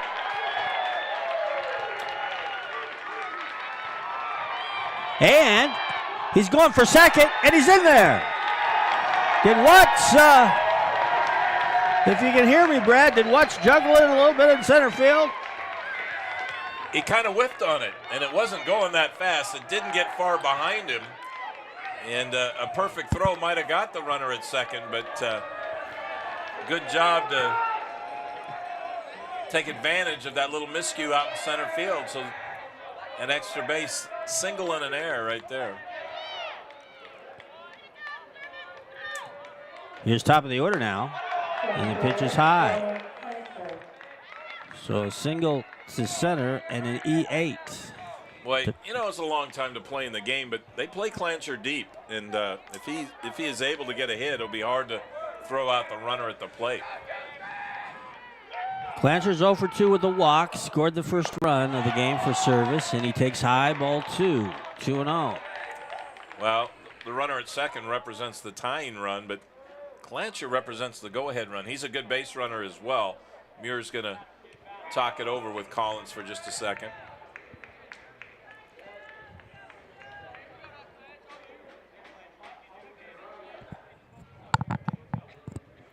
Boy, Muir,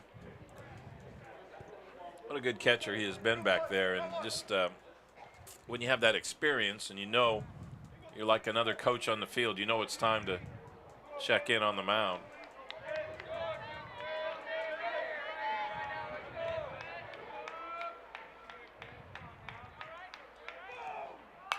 Swung on, and that's hit foul. Back behind us, out of play. Sponsorship of American Legion Baseball and support of the Alliance for American Legion Baseball. Made in part by BP Alaska.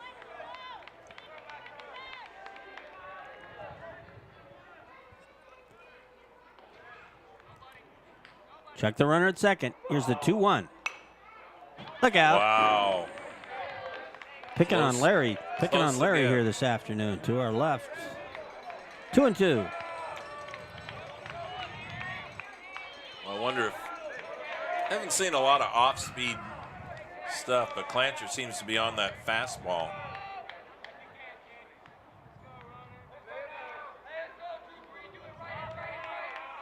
The pitch. Fouled it off again. Well, I tell you, Service is getting their cuts up here. I mean, Helgeson flied out to center, but not before he fouled off a bunch. And here's Clancher getting his money's worth. Kelly, I think when you see a team, spoiling pitches, hitting foul balls, that's a lot of time in the cage. 2-2 pitch. Another foul ball off to the left. Of course, our Juneau viewers know this is the second game. They had to go 11 before they defeated South 6-5 and had about a 45-minute rest in between games. Clancher starting to dial in on that fastball. The 2-2. Hit right back. Oh, nice job by Collins. He's got the runner hung up. And he'll throw to Story, who applies the tag. Boy. Isn't Juneau so fundamentally sound? They are good on that. And, the other thing, you got Story at one end, McClurley at the other. You're not going to see too many throws out there. Story's so quick, he'll make a tag. McClurry's going to run people down. That's a very fast left side of the infield. Here's Raleigh Pig, the only guy to hit one out of here in the tournament.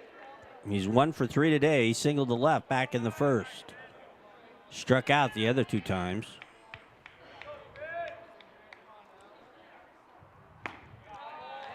Takes it outside for a ball. I was watching the AlaskaLegion.com game, a little American Legion action a little earlier, where they got a rundown going between second and third, and they took so long doing it that the runner easily made it at second, so you don't really get an advantage. That time Juneau's so quick, no thought of going to second base. 1-0. Hit hard out to left field. That's going to drop in for a hit. The runner's going to go for third, and that was a big mistake. I don't know what in the world Clancher was thinking. Was he even looking at Willie Paul down at third? This is what happens. And it's McClurry making a kind of an odd play, but he chased that line drive way down the line. When he does that at third base, it looks like third base is open. And so Clancher comes around that bag, and he's thinking, hey, no one's covering third. Well, McClurry, he's the quickest guy. He can best on the shuttle run. He runs so hard back to third, he's right back there to make the play anyways. Well, in the inning, no runs. They waste 2 hits, no errors, 1 runner left on. 7th inning stretch time. Is it Neil Diamond? I don't know. We'll find out. Our score, it's Juneau 2 and Service 1. It's the state championship for Alaska in American Legion Baseball.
Little Eagles for you.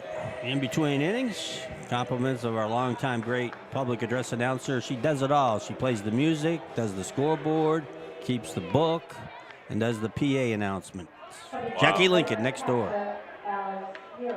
It was her and Tim's anniversary on Tuesday. And where else would they be? At the ballpark.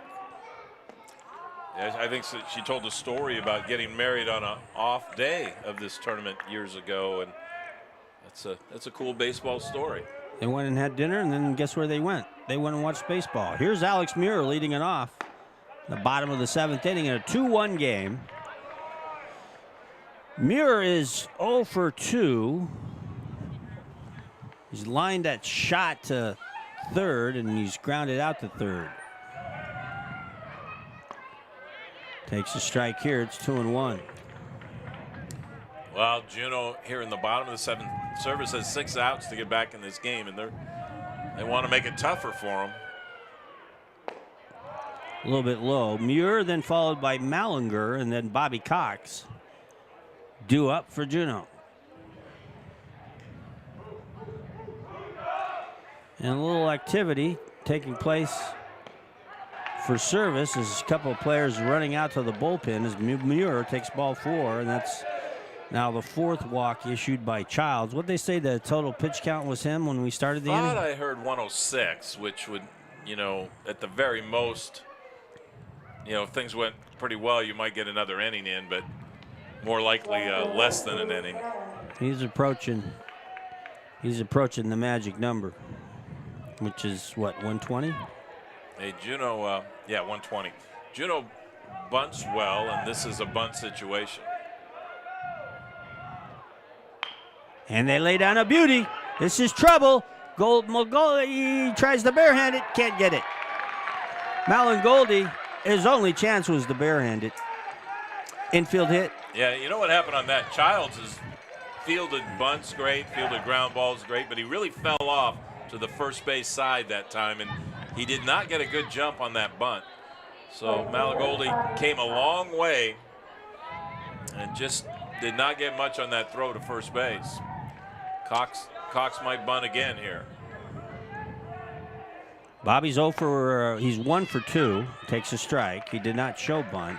Yeah, he hit a ground ball hard through the right side last time, but he's a double play candidate too, so that would be an advantage to bunting him for sure. The 1-0. And that's hit foul off to our left. Bobby Cox, he struck out in the 2nd. Had that solid single to right field last time up.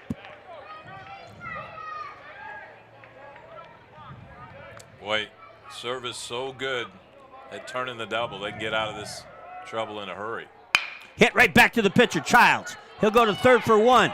On to first. No. Kind of a low throw. Cole tried to dig it out, but couldn't do it. Well. Or Lauderette, beg your pardon. Lauderette is in at first base.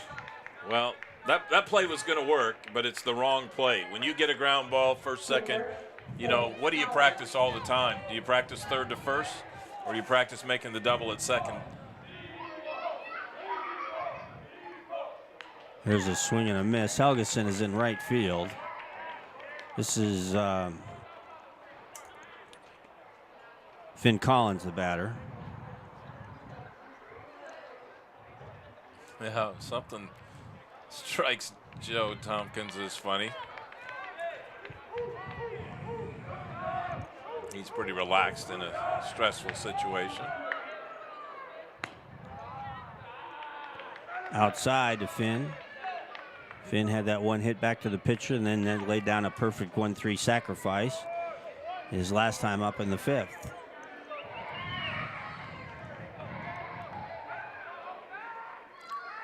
Well, no huge advantage to taking a second out and getting a guy down at third. You got a guy in scoring position. Nice block by Bailey. We were talking guys up the middle. Couple of great position players on both of these teams are the catchers. Bailey for Service, and of course Muir for Juneau.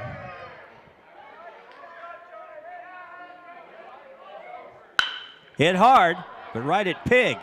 He'll underhand to second for one, on to first. Double play! Well, we've seen it twice like that. Service does it beautifully. Pig, you know, if he didn't have faith in a second baseman, he could have taken a couple steps and maybe had his play on his own, but having Cup over there, he shuffled it to him and beautifully executed double play. 6-4-3 DP. No runs, one hit, no errors, no one left on. We played 7, folks. Hold on to your hats. Get settled into your seat. We head to the 8th. Juneau 2, Service 1. It's the state championship for Alaska in American Legion Baseball.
Kelly Thompson with Brad Lowers.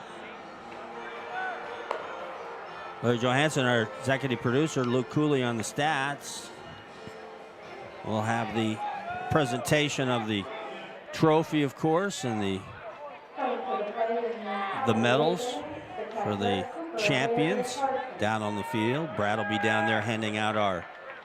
What we have, folks, is we have 4 plaques left for our Rayville TNT Alaska Baseball Academy ASBN players of the game as we go to the 8th here. And for service, it'll be Cooper Bailey fouling off the first pitch. So what we decided was we'll give our regular awards to the players of the game, and then we're going to award both the extra plaques to both coaches to have them present as they choose. Right, Brad? Yeah, that'll be ideal, and look forward to doing that. A couple of our favorite coaches here too that will make those presentations. We'll know they'll do a good job with it. The 1-1 pitch to Bailey is outside, and Larry's going to carry the everything's going to be running, so you'll be able to see, if you're, for all our viewers, you'll be able to see the champions be awarded their trophy and the medals. Swung on, hit out to right field, but charging in, Bobby Cox. Reading it perfectly and making the catch. That's why Bobby Cox is on the team of excellence as an outfielder and an infielder. He can play it all. Really, Bobby Cox is one of the guys. We've seen him play third, we've seen him pitch, now we've seen him play right field. Huh? Yeah, he does a nice job in the outfield. He's not a classic outfielder build, but you mentioned it, you called it, he read the play, and that's exactly what he did. Here's Kobe Cup. 2-1 Juneau, we're in the top of the 8th. You know, I think there's a challenge here for service. One is the 8th inning, not quite the pressure if you can get something going. Remember, Juneau scored 4 in the 8th inning last game to even be out there right now. Swing and a miss. Yeah, Juneau was down 5-1 and scored 4 to tie it 5-5 against South. And I think it's interesting too, if Juneau can get outs in order here, they'll keep service from turning their lineup over. Inside, he glanced. James Taylor said it glanced his shoulder.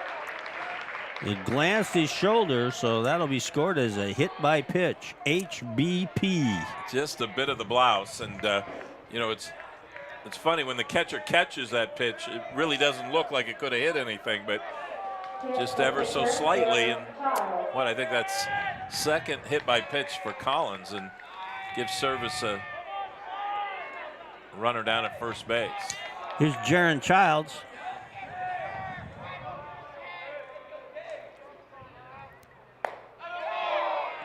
Outside and high, 1-0. Boy, I don't envy the guys to our right. The committee picking our Big Stick Award winner, our Gold Glove Award winner, our MVP. Well, top pitcher. They got great stats that help them. They do. Along the way with yeah. that. Yeah. Swung on. Foul territory. Can they get there? No. Good effort by Swafford, Mendoza, and Cox, but nobody could catch up to that one. Now, Swafford, not sure he was the guy that should have been the closest, but he made a good effort.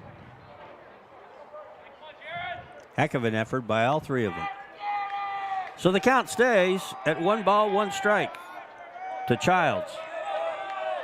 Kobe Cup at first base with some speed. Juneau leads it 2-1. We're in the 8th. It's inside. 2-1. And on the move right here, and I'm sure that's here comes Coach. Pitch count as we look at batters in the inning. Bailey, of course, had a few. Cup had a few. I think he's in the high teens, and it may be time, even though it's a 2-1 count, maybe time to change pitchers right here. I always admire the way when Coach Tompkins goes out, just the intensity of everyone listening to every word he says. Huh? That's what. But they all love him. Is happening. He is well respected, and I think what's happened here, and Collins, his numbers are limited, I think, in how many pitches he has left. So he has to make every pitch count. Yeah, good point, Brad. 2-1 to Childs. 1 out. Good block by Muir. Boy, is this crowd into it? They've been into it since first pitch of the game. They are loud. Childs has pitched a good game, but could help himself so much. Some good contact here. He should get a good pitch on 3-1.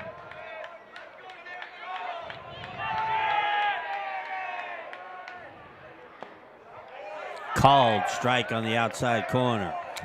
Boy, the Juneau fans watching, they're going to welcome these kids home, win or lose, with open arms. They're going to be so proud of the effort by the Midnight Sun. American Legion Post 25 in 2017. Swing, foul, tipped it, held on by the catcher. That's a strikeout, folks. Trying to protect on the outside part of the plate. Wasn't, I don't think that ball was going to catch a corner of the plate, but Muir did a great job just hanging on to that and getting the strikeout. Joe Tompkins is looking up on every pitch now. You know, you cannot make a mistake with a pitcher out there, because in terms of count, because it could cost you the game. Here's Malangoldi. 2 down. Cup still at first. And he fouls it off. Out to the street. The lights on. They don't have to turn the lights on. Remember in the old days, not that, well, I say old days, a couple of years ago, you had to go all the way out behind the left field fence to turn the lights on for the great engineers that engineered this ballpark. That's now true. they do it right down behind us, Brad. Right down the stairs to our left. Well, just makes sense. So when you requested to turn the lights on, well, it'll be in about a half inning. You understand, I got to go clear out around and behind the left field wall and took him 50, climb up a 60 pole. years to figure that out. The 0-1. And that's foul. Service is using up a lot of baseballs this half inning. Good thing we got some top-notch shaggers out there tracking them down.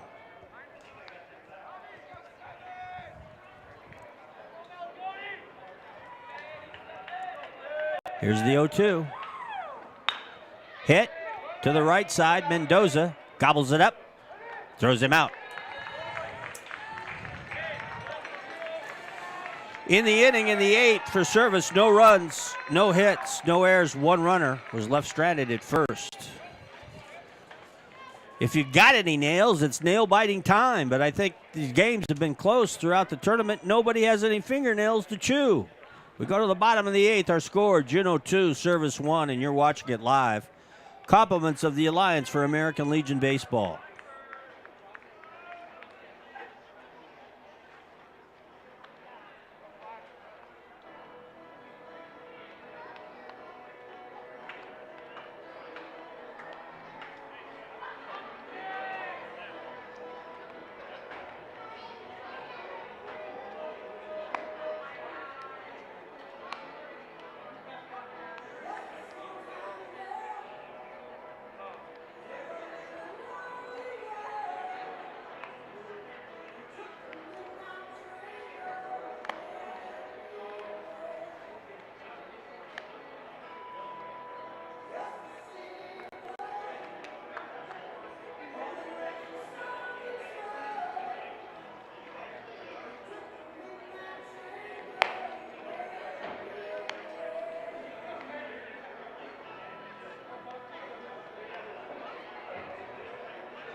Couldn't ask for a better night.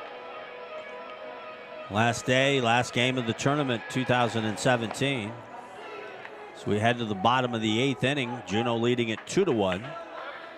And it'll be the top of the order for post number 25.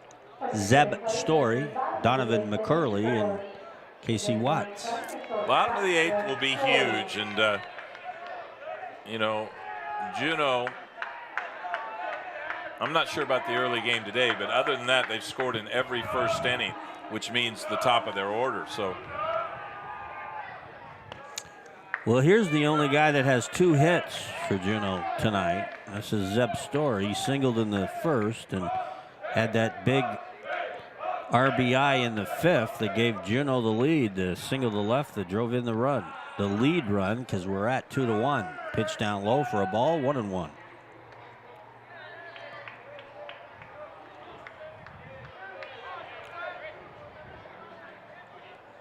Great effort by Jaron Childs. He did all he could today, holding this Juneau team to 2 runs and 5 hits. He's just thrown strikes, Brad. Just throws strikes. He's just struck out 1, but he's thrown strikes. 3-1. He's got a good defense behind him, and we've talked about it up the middle, including Clancher out there in center. He scattered 4 walks, and when I mean scattered, he's never walked. It's inside and a walk. He's never walked more than 1 man per inning. Okay, we'll see if that holds up here in this critical bottom of the 8th. The Story draws the base on balls, and look out here. Now you've got Donovan McCurley coming up. One of the best bunters. Looks for a long time down at Tompkins. Story could steal a base too, but see how they decide to play it. Throw to first base, runner back. Boy, I like that move by Childs. He wasn't quite on the mound, but he just watched over at first base, waited for him to get a few steps off.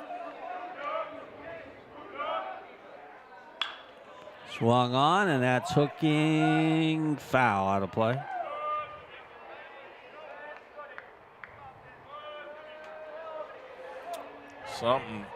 Something's going to be in play here. It's going to be hit and run, could be bunt. Keep an eye on it.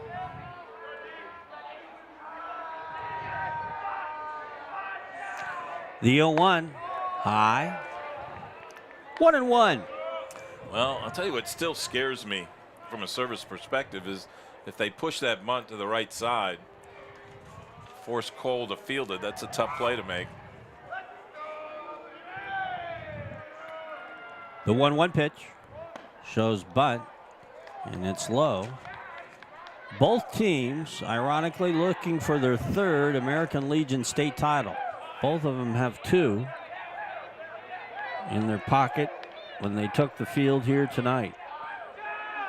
The 2-1 inside for a ball. Service won theirs in 91 and 2001. Juneau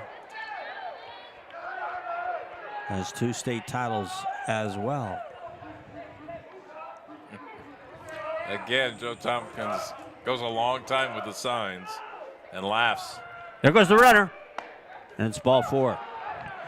Well, gosh, hope I didn't jinx him, but just when I was talking about it, for the first time tonight, Childs has walked 2 hitters in an inning, and they have been both back-to-back at the top of the order. And here comes Willie Paul, and I think that's the night. That's going to be the night for Jaron Childs. A very valiant effort here. Yeah, but Willie Paul is signaling to the dugout.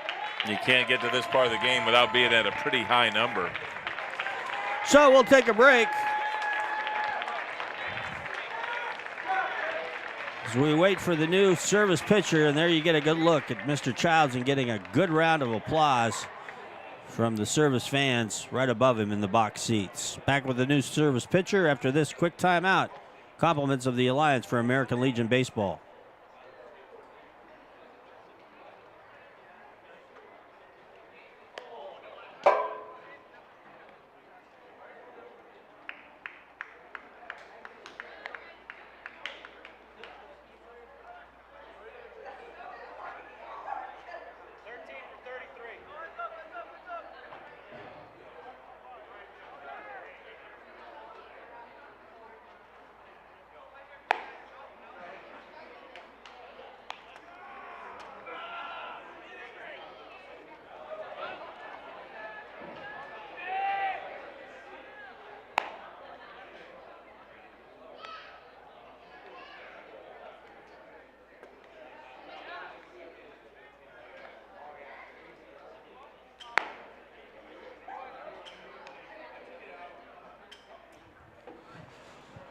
Welcome back, everybody.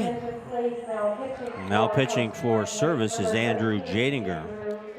I had to grab my book real quick to give you the years when Juneau won the state title.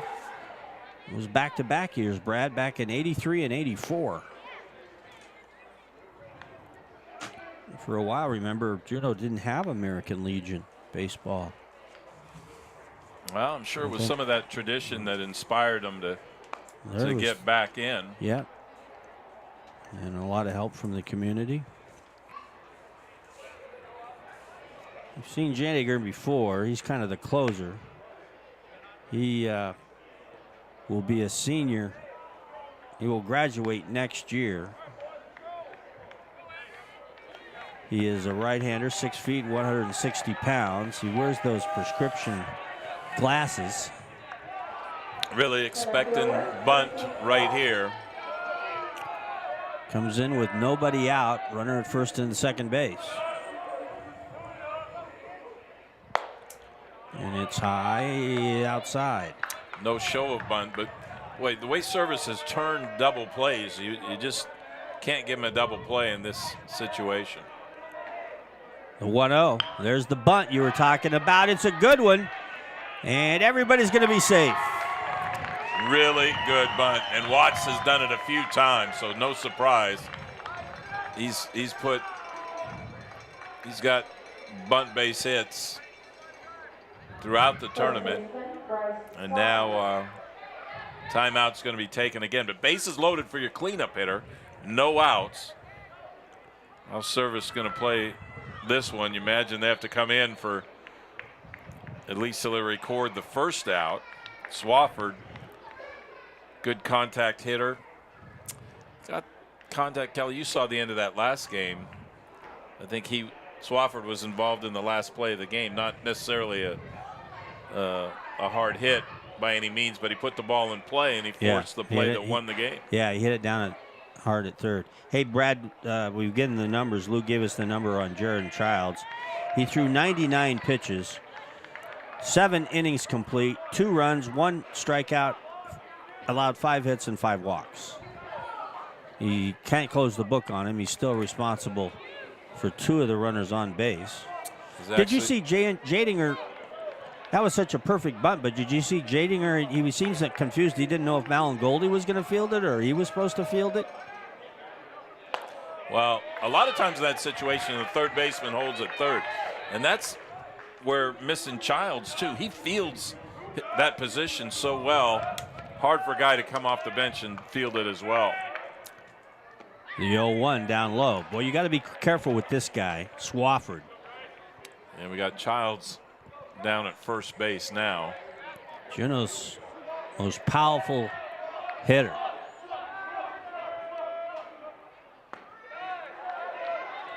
That's low. 2-1. Not hard to be low to Swafford. Boy, he's the biggest player in the tournament, as we mentioned a couple of times. Ahead in the count, 2-1. That's a strike on the inside corner. We watched Swafford hit one out of Kaczynski Fields when we did the game for Kodiak back on the radio. Well, I think he put one right to the fence, but that probably would have been out here. That's a big left field. Hits this one. Soft little number. Little drooper cut. Cut by Jadinger. That's a huge out. Everybody stood right around their base. Now they're going to take a timeout. They're going to talk about it here. And I would expect, I don't like it when teams who are marginal double play teams play for 2. Like, oh, this time we'll probably get 2. But Service is a team that can legitimately play for 2 here. That last fly ball, it was an infield fly rule situation. But the judgment has to be that on an easily caught ball, and I'm not sure that ball was easily caught, or you could make that judgment almost until Andrew got back and made the catch. Well, here's Owen Mendoza now with the bat. Base is still loaded, but now there's one out. And the pitch outside. Well, I think one thing, they haven't seen this pitcher that much. You think about a suicide squeeze, but you want to be pretty sure that pitcher is around the plate so you don't get caught.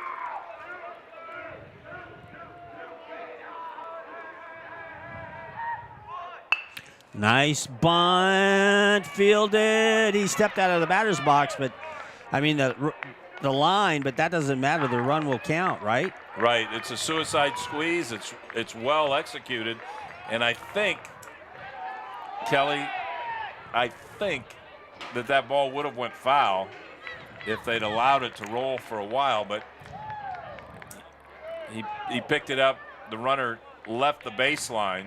He's out for that reason. So we got 2 outs, but still runners at second and third. 2-run lead now, though, for Juneau. High hit, foul. Is it in the park? Yes, but out of the reach of Lederette. Childs made a good effort. Oh, Childs is over there now. Couldn't get there. Oh, yeah, that's right. Childs went to first base.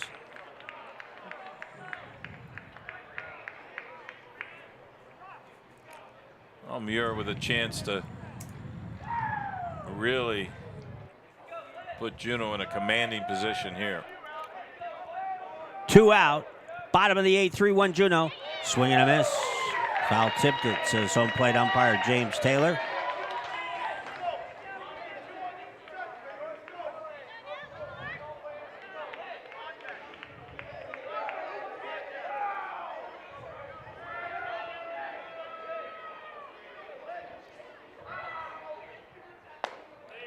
A little bit high. Look at McCurley down there at third. He'll drive you crazy as a base runner. He is crazy. He dances all over the place down there. But not much he can do here. Probably not going to steal home, especially out of the stretch. High ball 2. 2-2. 3-1 Juneau. Championship game 2007 American Legion. Bottom of the 8th. Swing and a miss, struck him out. Well, Juneau, in their last 2 innings that they scored, they could have been much bigger innings, but they did get that all-important add-on run. And they'll go out in the top of the 9th with a 2-run lead to protect. So in the inning for Juneau, 1 run, 1 hit, no errors, 2 runners left in scoring position. We go to the 9th. It's a wild one. Our score, Juneau 3, Service 1. It's for the big trophy, the state championship trophy. For American Legion Baseball in the state of Alaska, Juneau 3, Service 1. Back after this. Compliments of the Alliance for American Legion Baseball.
Senior next year in Juneau. And it's a simple replacement. Finn Collins goes back out to center field where he started the ball game. It'll be due up. Well, we'll have number 13 batting. This will be Andrew Jadinger, who just came on to pitch. So Andrew will bat for the very first time. Boy, that's interesting. You got your closer, and if you didn't feel like he could hit and get on, you'd probably make a move here, but he looks like he's pretty confident in the box. Outside, ball 1. Jadinger used a lot as a closer.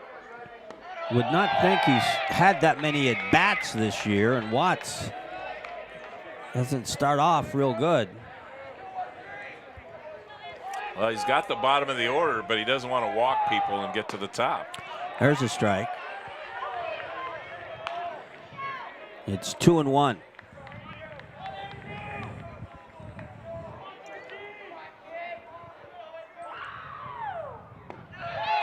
It's 3-1. Boy, that low pitch just been missing today, and now a 3-1. This is a big pitch here. Way, way high and outside.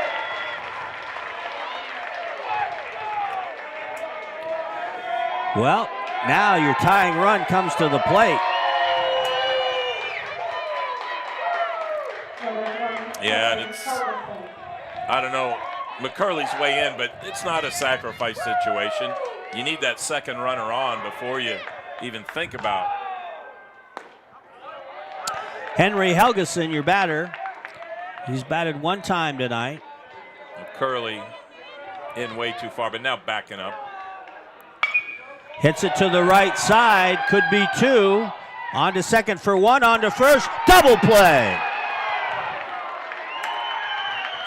Well, double plays have played big. Service has used them to good advantage, and now Juneau with a beautiful turn of the double play, and now they're just 1 out away from American Legion State Championship. Strength of that up the middle. Mendoza to Story to Swafford. And here's Service's last chance, number 9 man in the order, Carson Sandow, takes a strike. Sandow wants to battle, wants to get on base, wants to get it to the top of the order. Down low.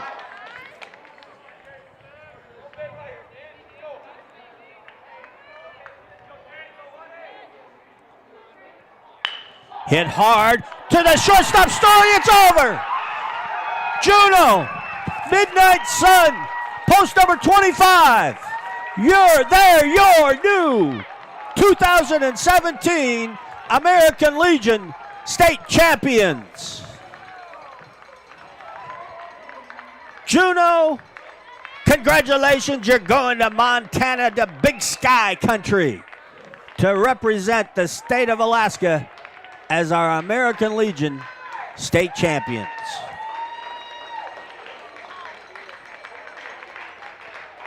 Wow, great job, Larry, looking at everybody celebrating, mitts scattered all over the floor, field, and the meet around Coach Tompkins. And now the sportsmanship and the handshakes and the hugs taking place down on home plate.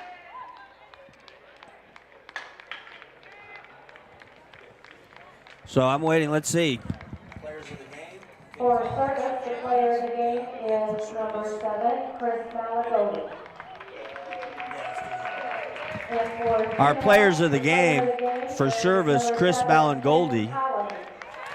And for Juneau, it's Finn Collins. So congratulations to those 2 young men. Malagodi and Finn Collins are ASBN Rayville TNT Sports Alaska Baseball Academy players of the game, and they also will be the players of the game awarded by the Alliance for American Legion Baseball, as a statistician Luke Cooley is down to hand out those certificates, and Brad Lowers is down to hand out our plaques.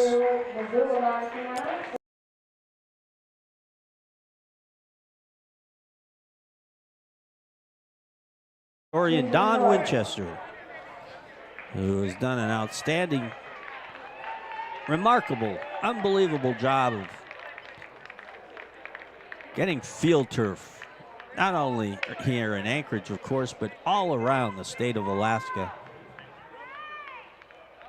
And also spent so much time back before the internet, way back before the internet, and Don would go to the library and research old newspaper microfilm of sports scores and recorded all the scores from around the state as much as he could do, and that's why we have the great history that we do. And we had talked about it earlier in the tournament. There's nobody that has better sports history than Alaska, thanks to that man, Don Winchester, and it's nice as you get to see the trophies, first place and second place, down on the field, and Brad Lowers walks by home plate awarding our plaques. So we'll don't go anywhere. We'll have the presentation of the medals for the first place and the first place trophy and the second place trophy to service. The nice thing is these teams are still playing on. This isn't their last game. Service will go on to Eugene, Oregon, and take on represent Alaska in the 1A American Legion Northwest Regional. And Juneau will head to Missoula, Montana to represent Alaska in the 2A American Legion State Tournament. And that gets underway, I believe, around August 2nd. So not too long for Juneau to head home, get some home-cooked meals. I'm sure they're looking forward to get to sleep in their beds for at least a few days. And then they're on a plane to Missoula, Montana, and service again will be heading to Oregon. Final line score in the game for the winners, Juneau, 3 runs on 6 hits. They had 2 errors. For service, they had 1 run, 4 hits, and 2 errors. The game started out with service scoring first in the They scored a run. And then Juneau came right back and tied it 1-1. We were tied 1-1 until the bottom of the 5th. That's when Juneau took a 2-1 lead.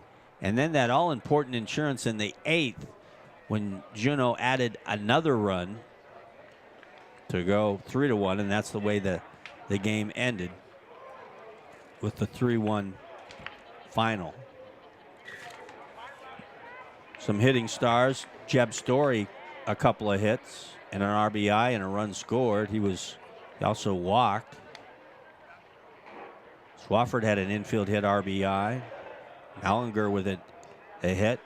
Bobby Cox with a single. Casey Watts with an infield hit. Some of the 6 hits put up by Juneau Midnight Suns. So I think we're just waiting for the calculations and the tabulations of our MVP and our Gold Glove winners. Remember, Jeb Story won the Gold Glove last year in this tournament.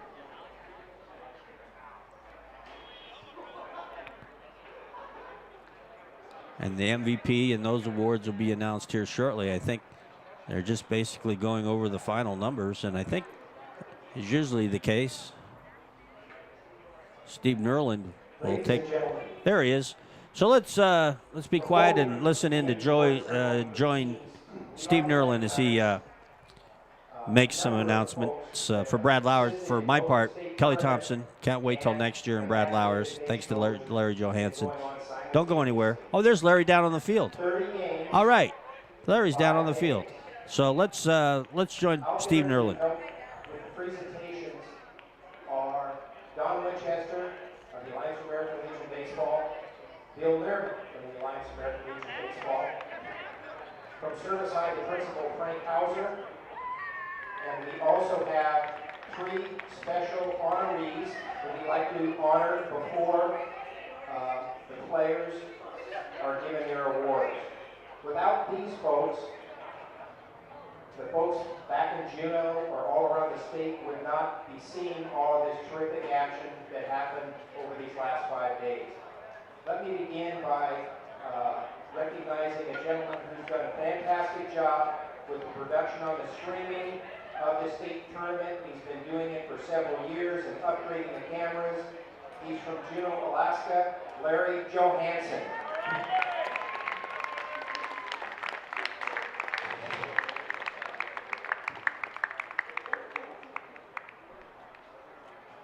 Next, I'd like to recognize a person who has done probably more games here from this press box than anybody involved in the history of American Legion Baseball. She does our high school games here in Mulcahy, as well as our major tournaments, the EP Invitational and the state tournament. And she's a terrific representative for American Legion Baseball. I'd like to recognize Jackie Lincoln.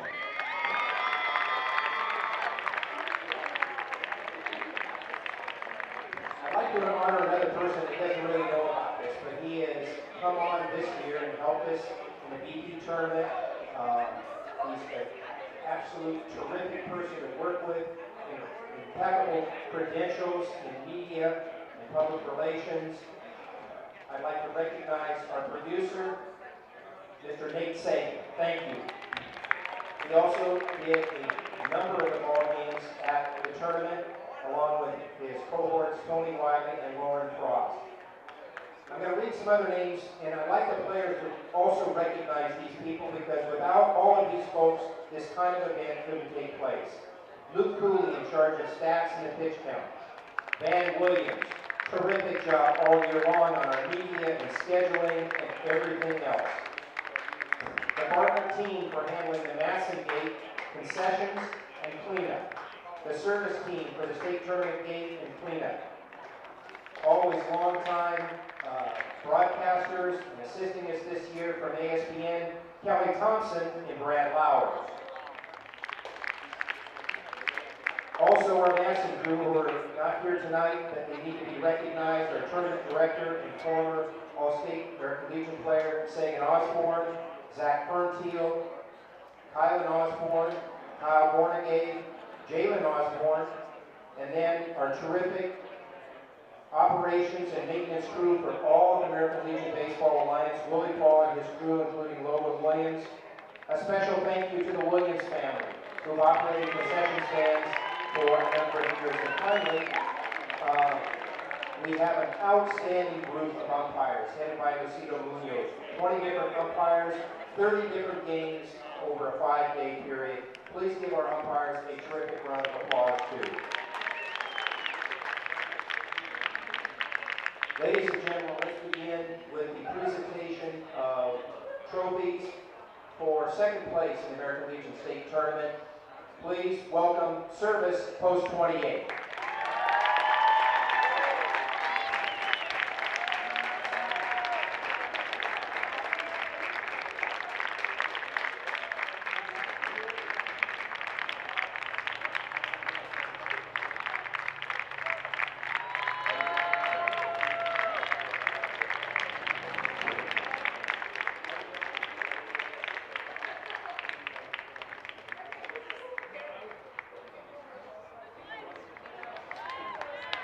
Congratulations, Service Post 28. Now, for the championship 2017 American Legion State Baseball Tournament, please recognize from Juneau, Post 25, the Midnight Suns. We have individual awards, and I will read their names. Owen Mendoza, Logan Lessman, Chandler Lewis, Luke Mallinger, Zeb Story, James Collins, Taylor Hunterberg, Casey Watts, Quinn Gist, Alex Muir, Bryce Swafford, Donovan McGurley, Philip Wall, Robert Cox, Brandon Keeler, Head coach Joe Tompkins, assistant coaches David Caesar, Jeremy Munnman, and Eric McCormick. Congratulations to Juneau, Post 25, the 2017 American Legion State Baseball Champions. They will move on to Missoula, Montana. Service will represent Alaska and Eugene, Oregon at the Northwest Park. We have 4 more individual awards from this tournament.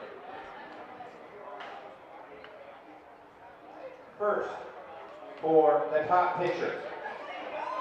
He flirted with history, but came up just short, pitching a no-hitter for 82 thirds innings. This right-hander gave up only 2 earned runs the entire state tournament. His ERA was 1.74. In 2 appearances, he threw 10 in the 3rd innings with 8 strikeouts. Your state tournament top pitcher award from South Post 4 is Taryn Seguida.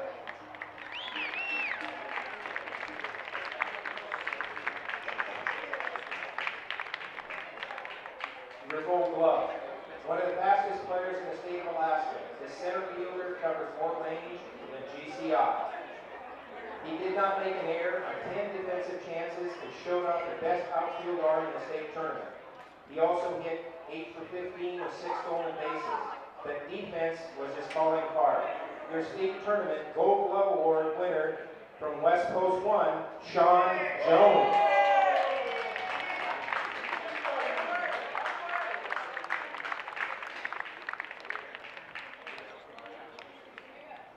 Now, congratulations, Sean.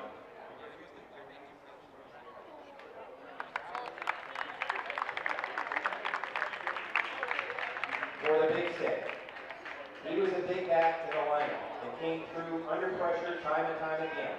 He finished with 10 hits, the second most in the state tournament. He batted .455 with 5 RBIs in 5 games.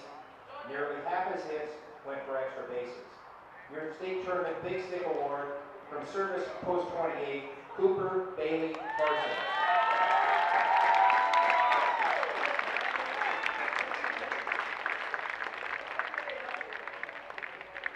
And now for your MVP. Whether he was hitting or pitching, this guy was the man for his team. He pitched 7 2/3 innings today alone. He led the state tournament with 11 hits to go with 7 runs and batted 478. He had an OBP of 652. He had as many RBIs as stolen bases, demonstrating his do-everything game. Your state tournament most valuable player goes to Juneau Post 28, Juneau Post 25, Zeb Story.